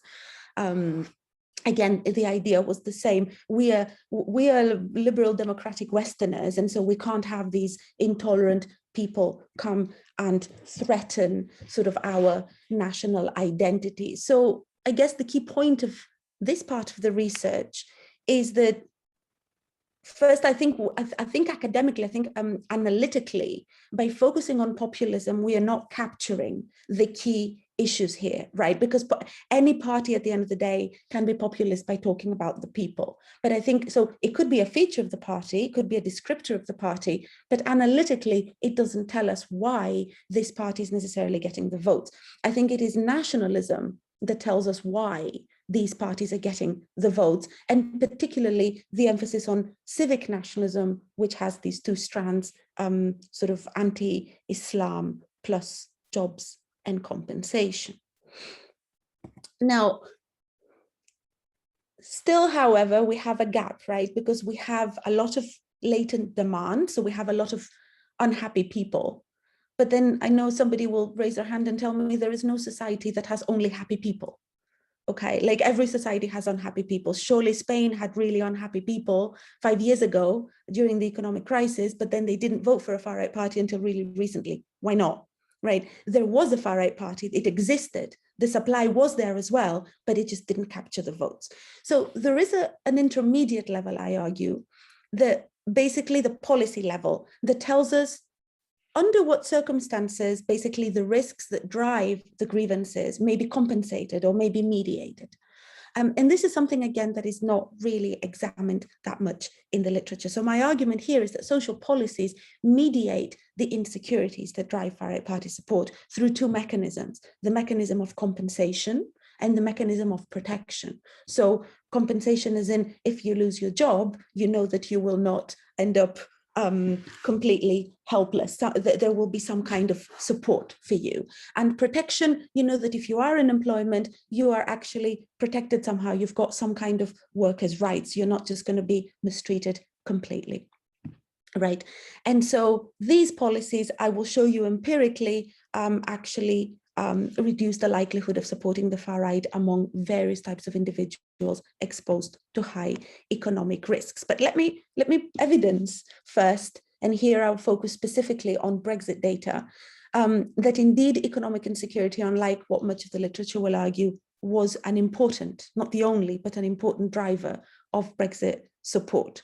So this is data from the 6th wave of the British election study, and it happened before the referendum. So it asks people their intention to vote leave. It's not what did you vote, but it's what do you intend to vote for in the referendum.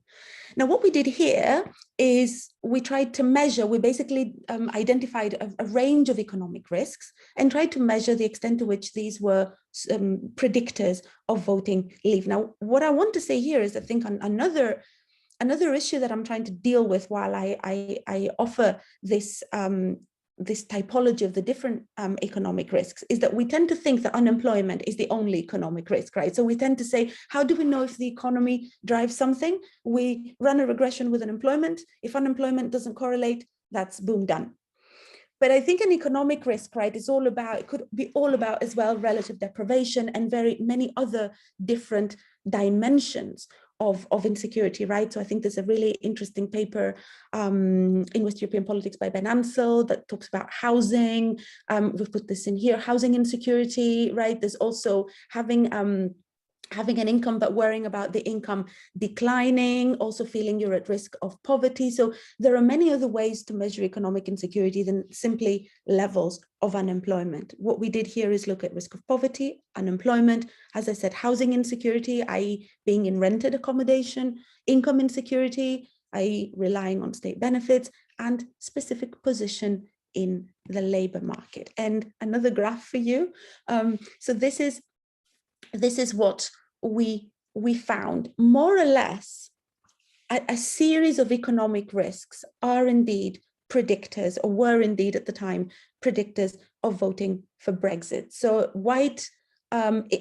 mainly white individuals at risk of poverty that were below the median income with no real education were more likely to vote leave. So the individuals below median education had a 47% probability to vote leave versus a 33% probability of those who were not. Okay. Same goes for being in a low-skilled occupation, and also being in a low-skilled occupation, fearing that, which is a particular risk for immigration, right? Being in an occupation that makes one feel that they are directly competing with immigrants, taking away their jobs. Finally, interestingly, as I said, we did find that unemployment and rented accommodation were not necessarily strong predictors of leave. So most these hypotheses about economic insecurity are indeed confirmed. Now, what does that mean? The final thing I want to show you is this research that actually just came out yesterday, so I'm really happy about that, but which does looks then at that these various dimensions of economic insecurity or different social risk groups, as we call them, and the corresponding labor market policy and the extent to which this mediates individuals' likelihood to vote for the far right. So we look at a range of groups: pensioners, unemployed individuals, those in permanent employment, individuals in large families, those on the minimum wage, and permanently sick or disabled individuals. And we look at the policy that affects them. And this could be either through a compensation or through a protection mechanism. So, for example, pensioners want their pensions, right? So you work all your life and then you expect to get a pension. If your pension declines or gets cut, that's a source of insecurity. The unemployed rely on unemployment benefits, so at least there is a safety net there. Permanent workers are protected through employment protection legislation, so they can't just be dismissed unfairly. Individuals with children may rely on family policy. If they have many children, they basically need various different types of family policy benefits: minimum wage for the minimum wage workers and disability benefits for the disabled. And I'll show you very quickly, again, this is from various research. We have done different different combinations of this using policy data sets across Europe and the UK, both for European Parliament elections and for national elections, And finally, using European social survey data for the past 7 waves, and essentially we find the same thing. So unemployment benefits reduce the likelihood to vote for the far right among the unemployed. This is both in European Parliament and national Parliament elections. And then finally, here on the bottom, you can see the same across European social survey waves, 7 European social survey waves, both for unemployed individuals and for pensioners. I'm not going to show you more graphs because I don't want to tire you, but if you are interested, we did indeed show a very similar picture across all our social risk groups. So why am I saying that? As I said, because I think that to make this assumption that immediately we have insecure people, therefore, boom, the far right is rising, misses some kind of link in between, right? And that link is the compensation of the risk involved. In simple terms, institutions actually have agency themselves. It's also about policies. Institutions have agency, and they can shape policy outcomes. So if we want to actually do something about the far right, this is one thing that we could be doing. So I don't know how long I've gone for, but to conclude here, I hope that I have at least convinced you to an extent that there is a threefold story going on that includes both demand, supply, and the policy level, that what we have been seeing basically in the past decade, both in the UK and across Europe, is not just a very simple cultural grievance story where suddenly people just don't like immigrants and that's the end of it. But it's a much more complex picture where basically different groups are disillusioned for different reasons. And then at the same time came these parties, very smart parties actually, and said, there is a winning formula here. And that winning formula is not the same as Kitchell's winning formula from back in the day. It's a winning formula that draws on civic nationalism. And at the policy level, something can be done to actually mitigate the risks before these people are actually drawn to the far right. But I'm going to end here. Thank you very much. And I think questions will come after. So yeah, thank you. Thank you very much, Daphne, for this excellent paper. I think that there's a lot of food for thought there. But before that, let's turn to William. William Allchorn from the University of Leeds is going to talk to us about political responses to the UK far right. So William, you wanted to share, can you share your screen or do I need to do anything? I can't at the moment, Karine, but yeah, is there a way? Point you as co-animator, right? Thank you. You can do that. Should be possible. Yeah, no, it's activated now. Thank you, Vincent, as well. It's just that we had a few problems earlier. Okay, fine. Okay. Yeah, great. Thank you, guys. And yeah, thanks, Karine, for organising. Apologies again for my late arrival. I got my times mixed up. So today I'm going to talk a bit to you guys about policy responses, perhaps picking up on some of the things which the other speakers have also been highlighting.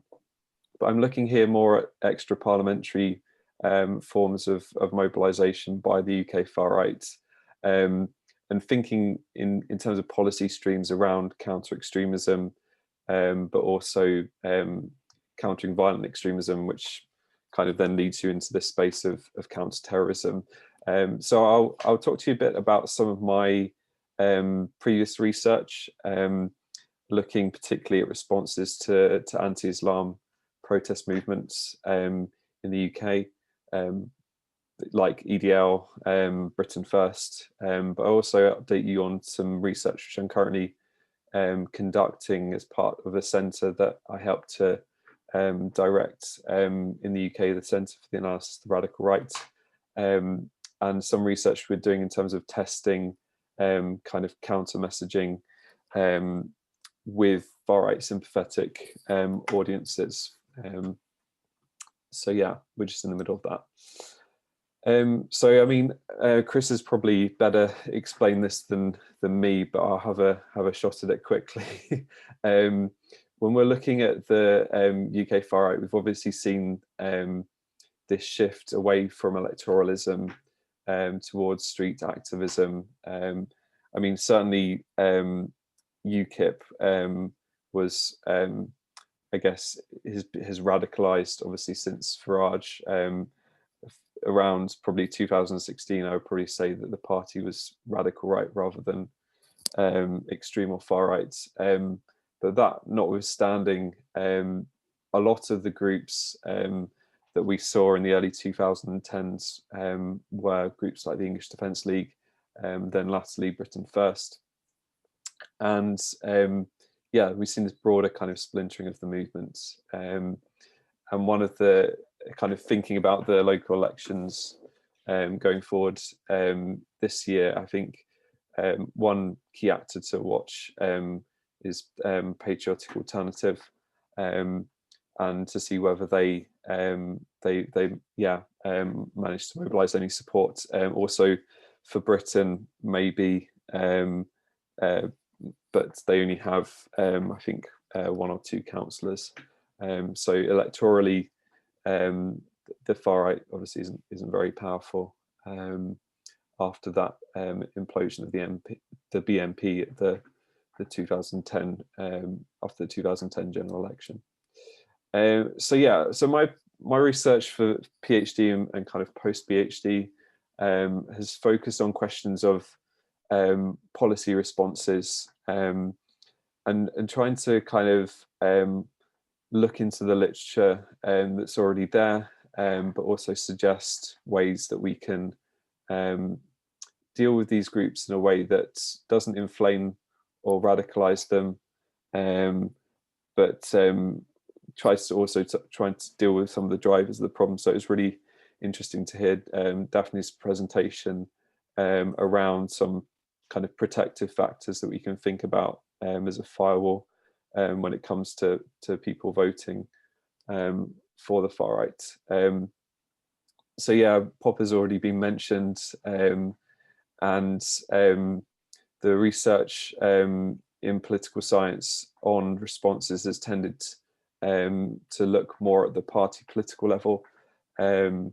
So William Downes's work, as well as David Art, are quite key scholars looking at different strategies, cordon sanitaires, and other more kind of engagement type strategies, or whether these parties, more mainstream parties, should adopt the values of the far right, and how that affects the chances of these parties going forward. And then we have some more historical literature.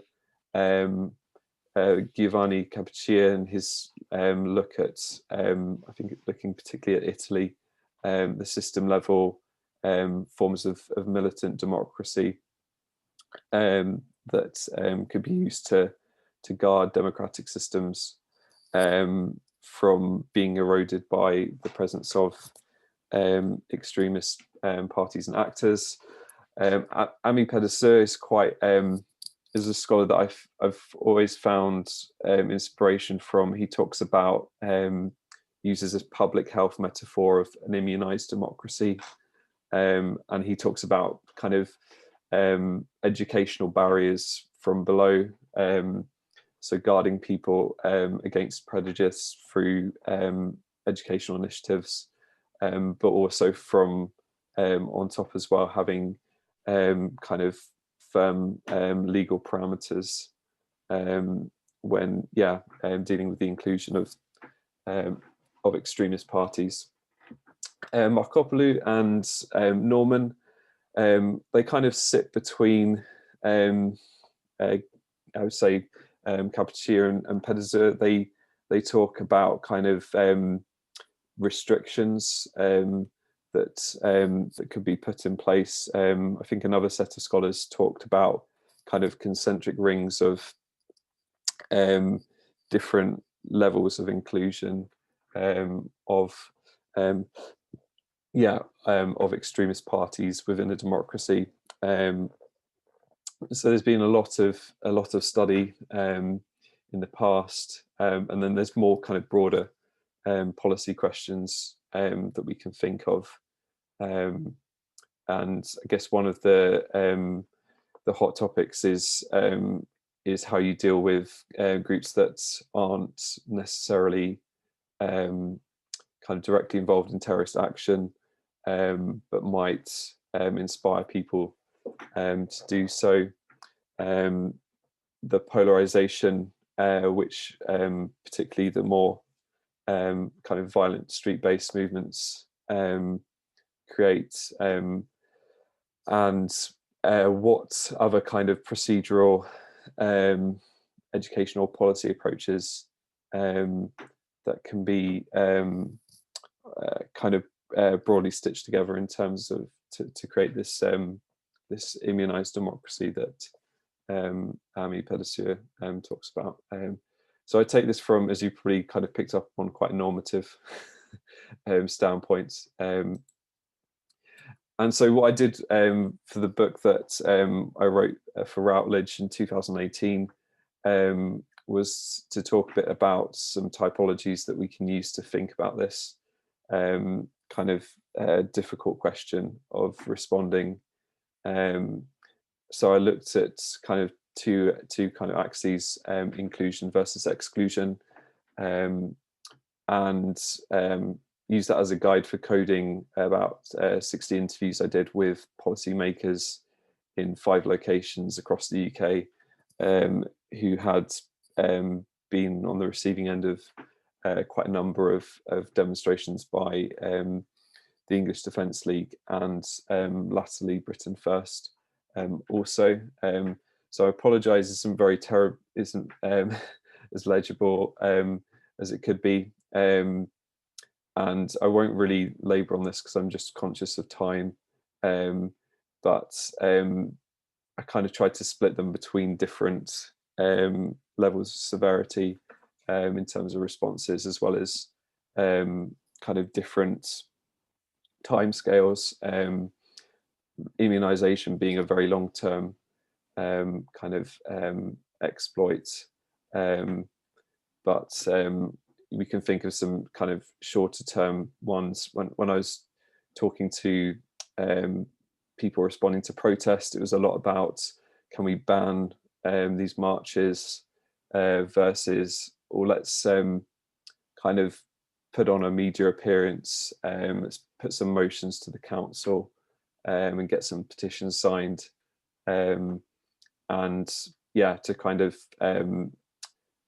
stand up for positive kind of inclusive identities of the mainstream against some of the rhetoric and narratives of these movements.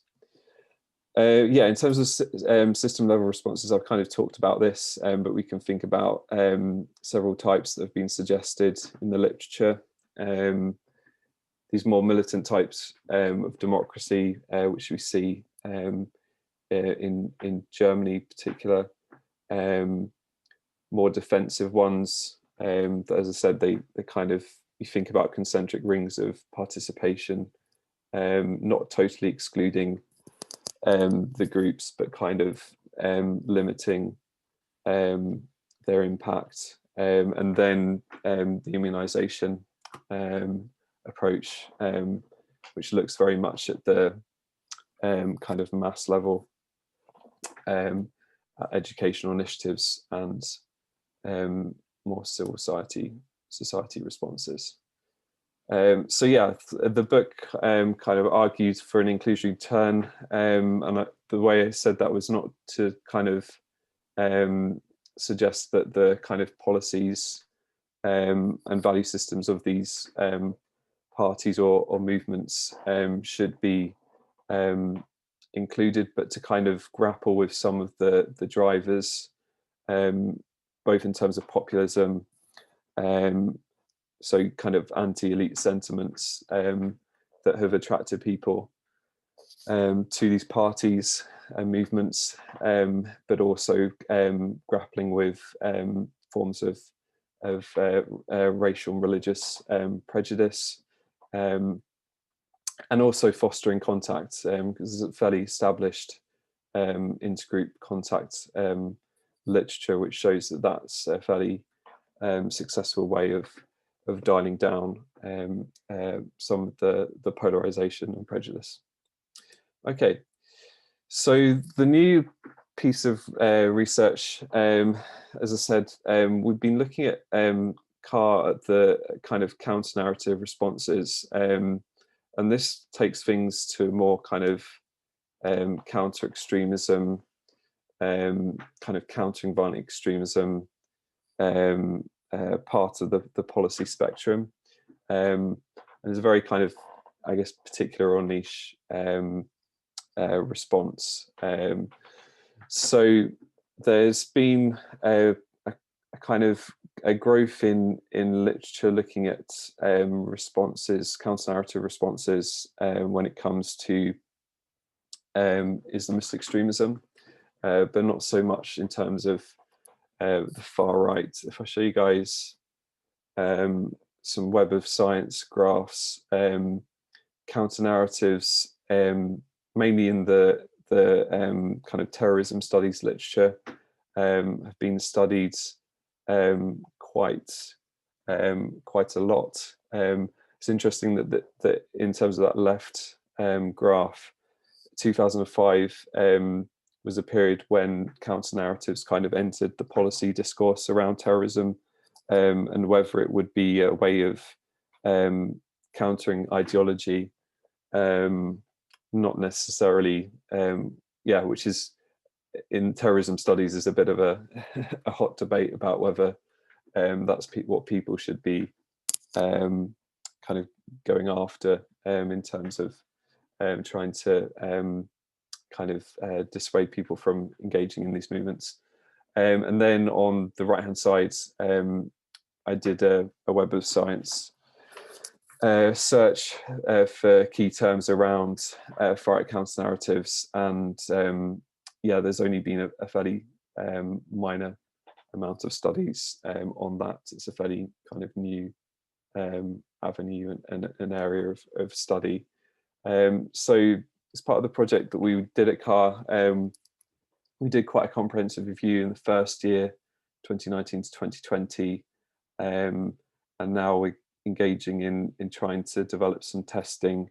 We did some focus groups over Zoom at the end of last year, and we're just gearing up to do some more kind of quantitative, I guess, mass scale online testing, in the coming weeks. So in terms of the focus groups, we were mainly looking here at individuals who were kind of in a bit of a liminal space. So these are people who are not actively involved in far-right organizations, but have, so we screen people who have attitudes that broadly align with some of what Daphne was saying in terms of that anti-Islam, anti-multiculturalism, and anti-migration sentiments. And we thought it was particularly important we kind of screened out people who were a part of political organizations. So they're kind of at this tipping point. They're not fully engaged, but they have value systems which kind of broadly map onto the far right. We're mainly looking at people across the UK, across England mainly, different geographies, different age groups, non-Muslim, and who were kind of social media users. So in terms of one of the interesting things that came out of this research was how mediated their social media engagements were, and how that they'd followed in the past or presently at least one far-right figure. Going back to Chris's presentation, Tommy Robinson was talked about quite a lot in the 6 focus groups that we did with groups of around 5 or 6 people. And yeah, it came across that they trusted these messengers more than they did the mainstream. And as kind of Chris was alluding to, there's kind of this aura around Tommy Robinson that he's created as being this kind of martyr of the white working class.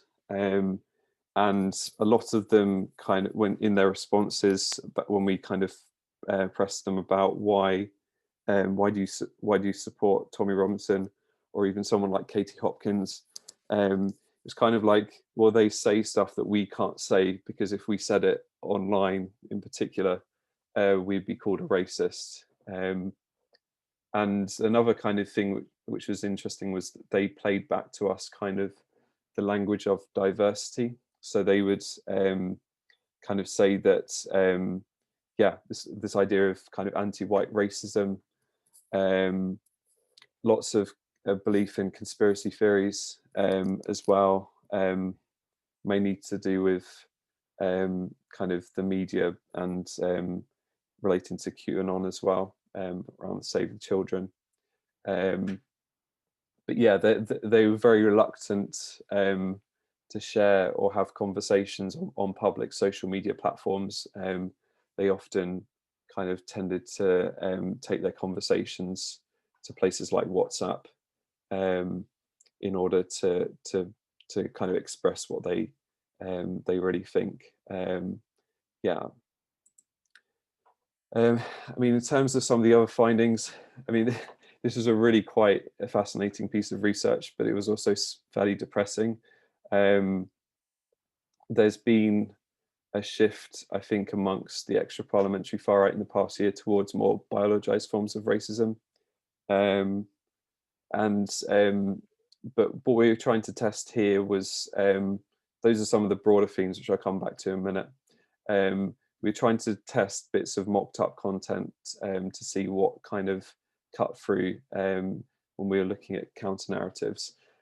So the narratives the counter narratives that worked were ones based around unity. They had to be kind of simple and immediately kind of understandable by the audience.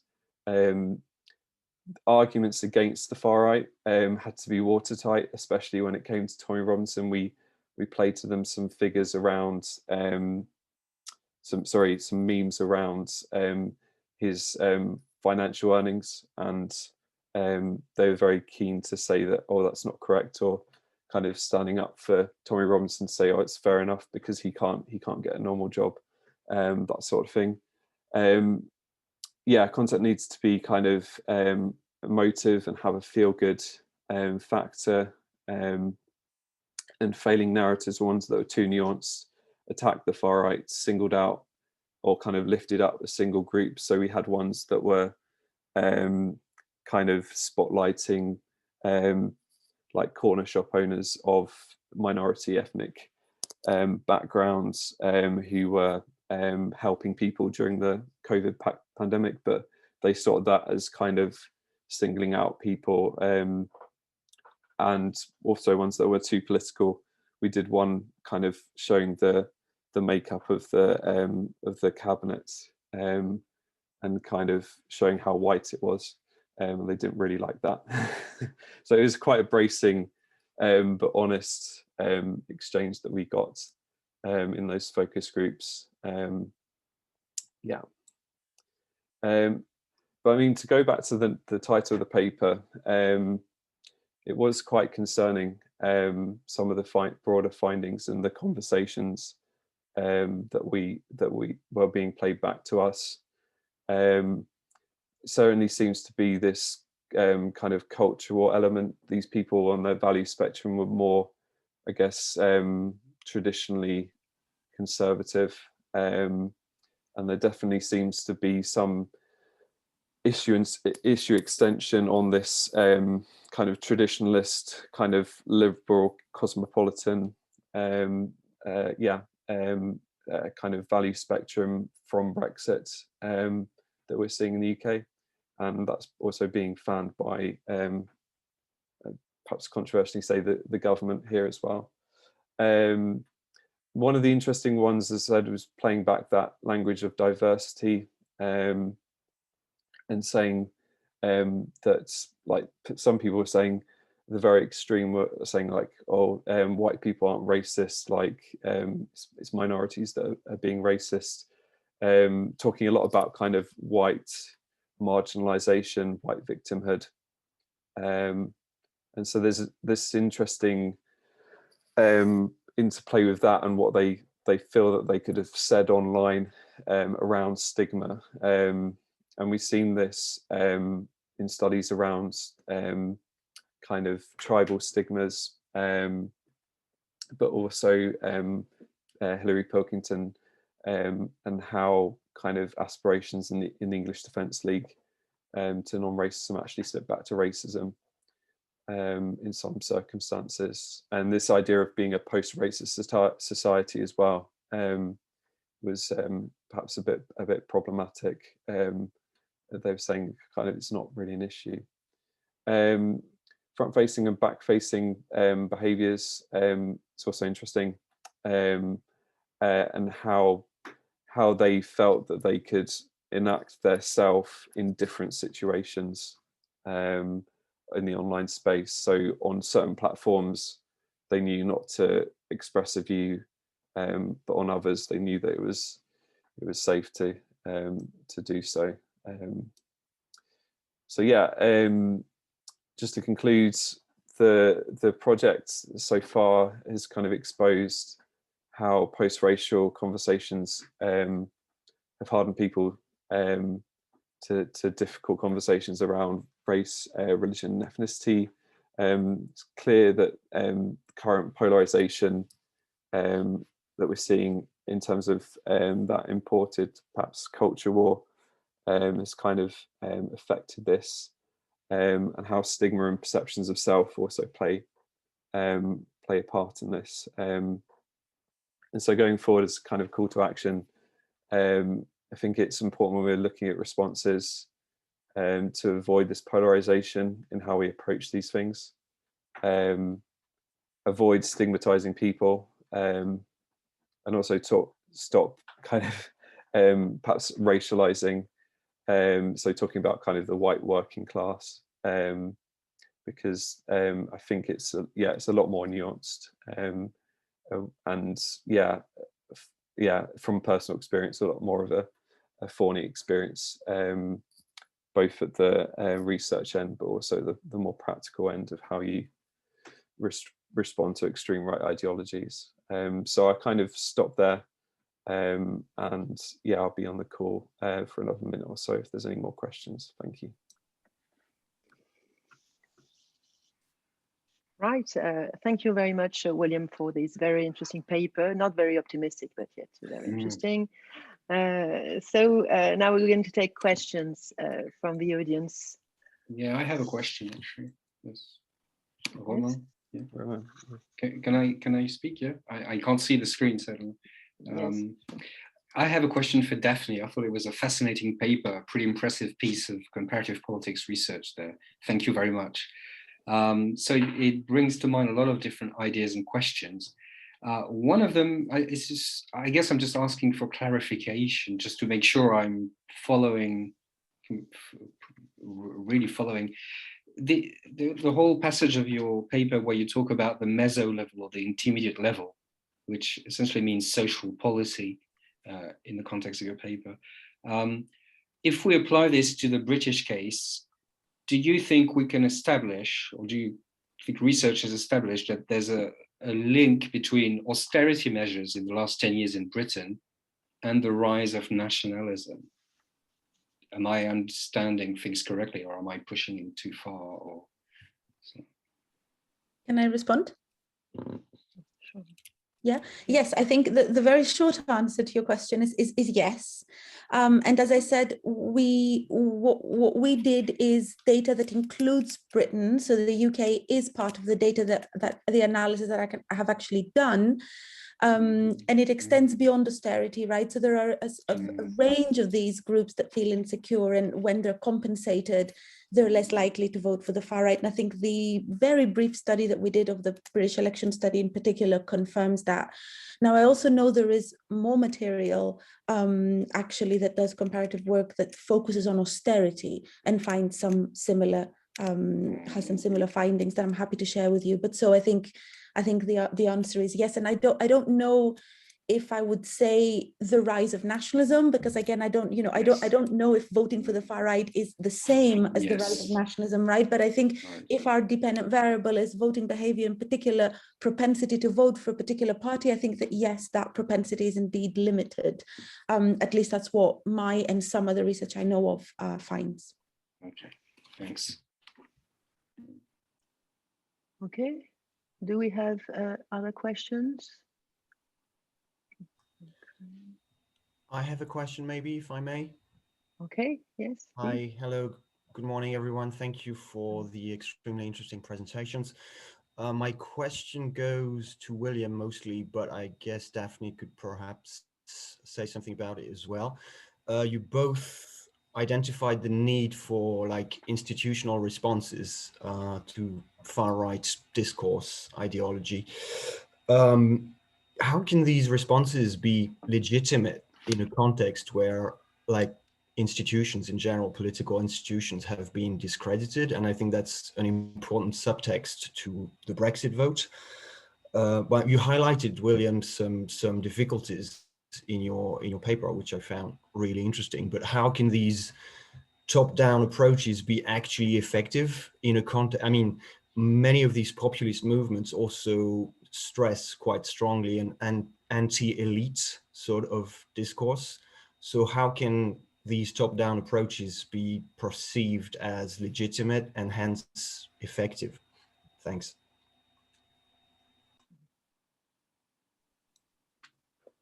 Okay, yeah, I can go first. I think, one of the kind of key findings from previous studies that have been done about messengers when it comes to counter narratives has been that people just really don't trust anything that even something that's badged on social media is coming from like the US State Department or something like that. People just don't engage with it. So one of the parts of our testing has been looking at different messengers.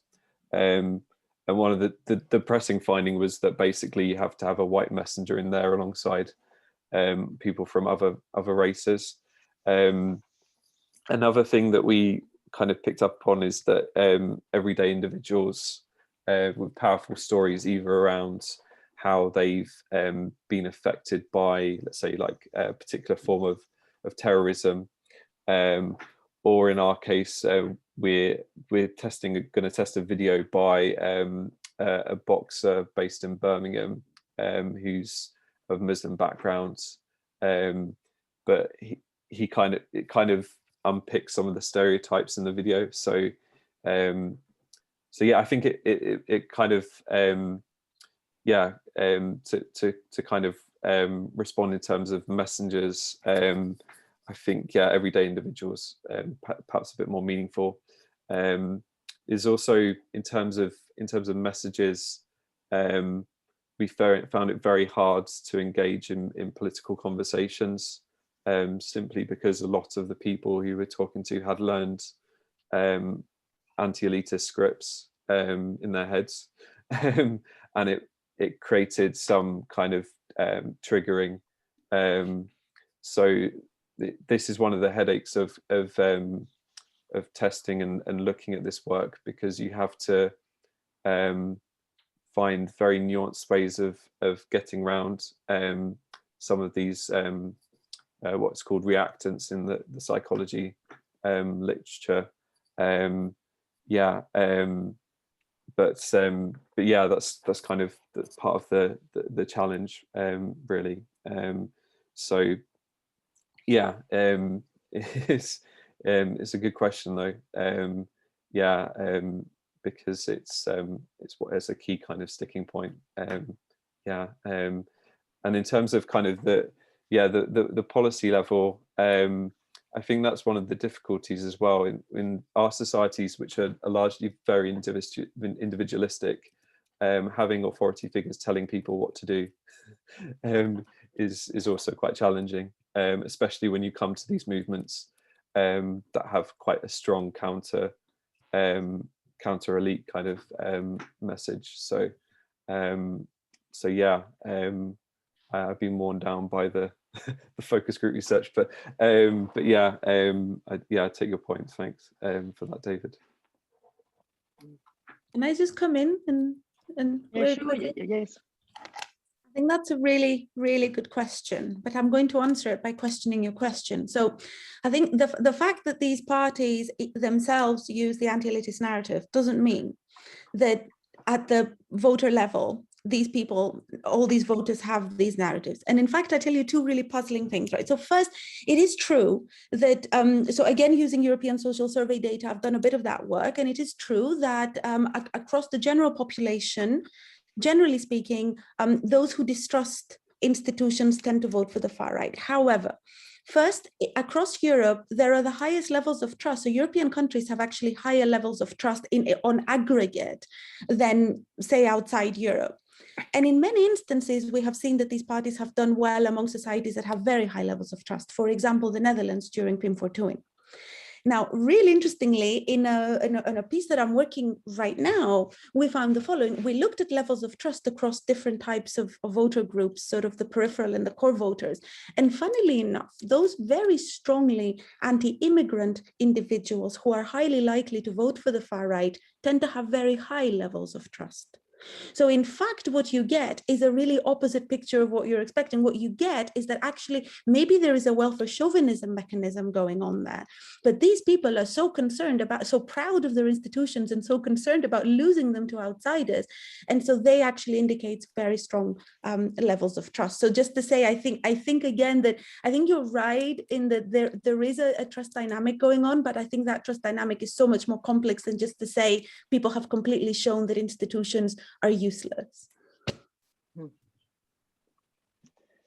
Right. Thank you, Daphne and William. Are there other questions? I can't see all of you, so I don't know.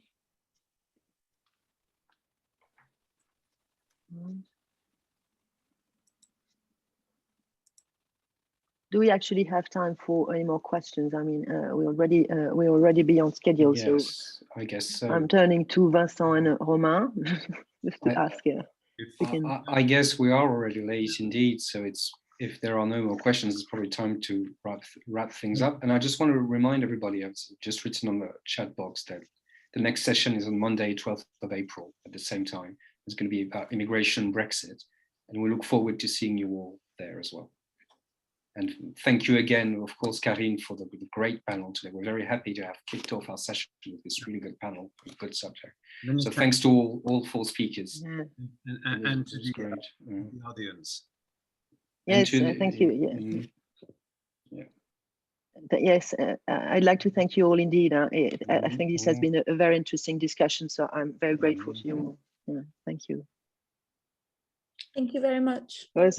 See you at the next MIDIB event, I hope, right? That's right. See you all. Thanks again. Thanks. Bye. Anyway, Bye, everyone. Bye-bye. Thank you. Bye. Bye.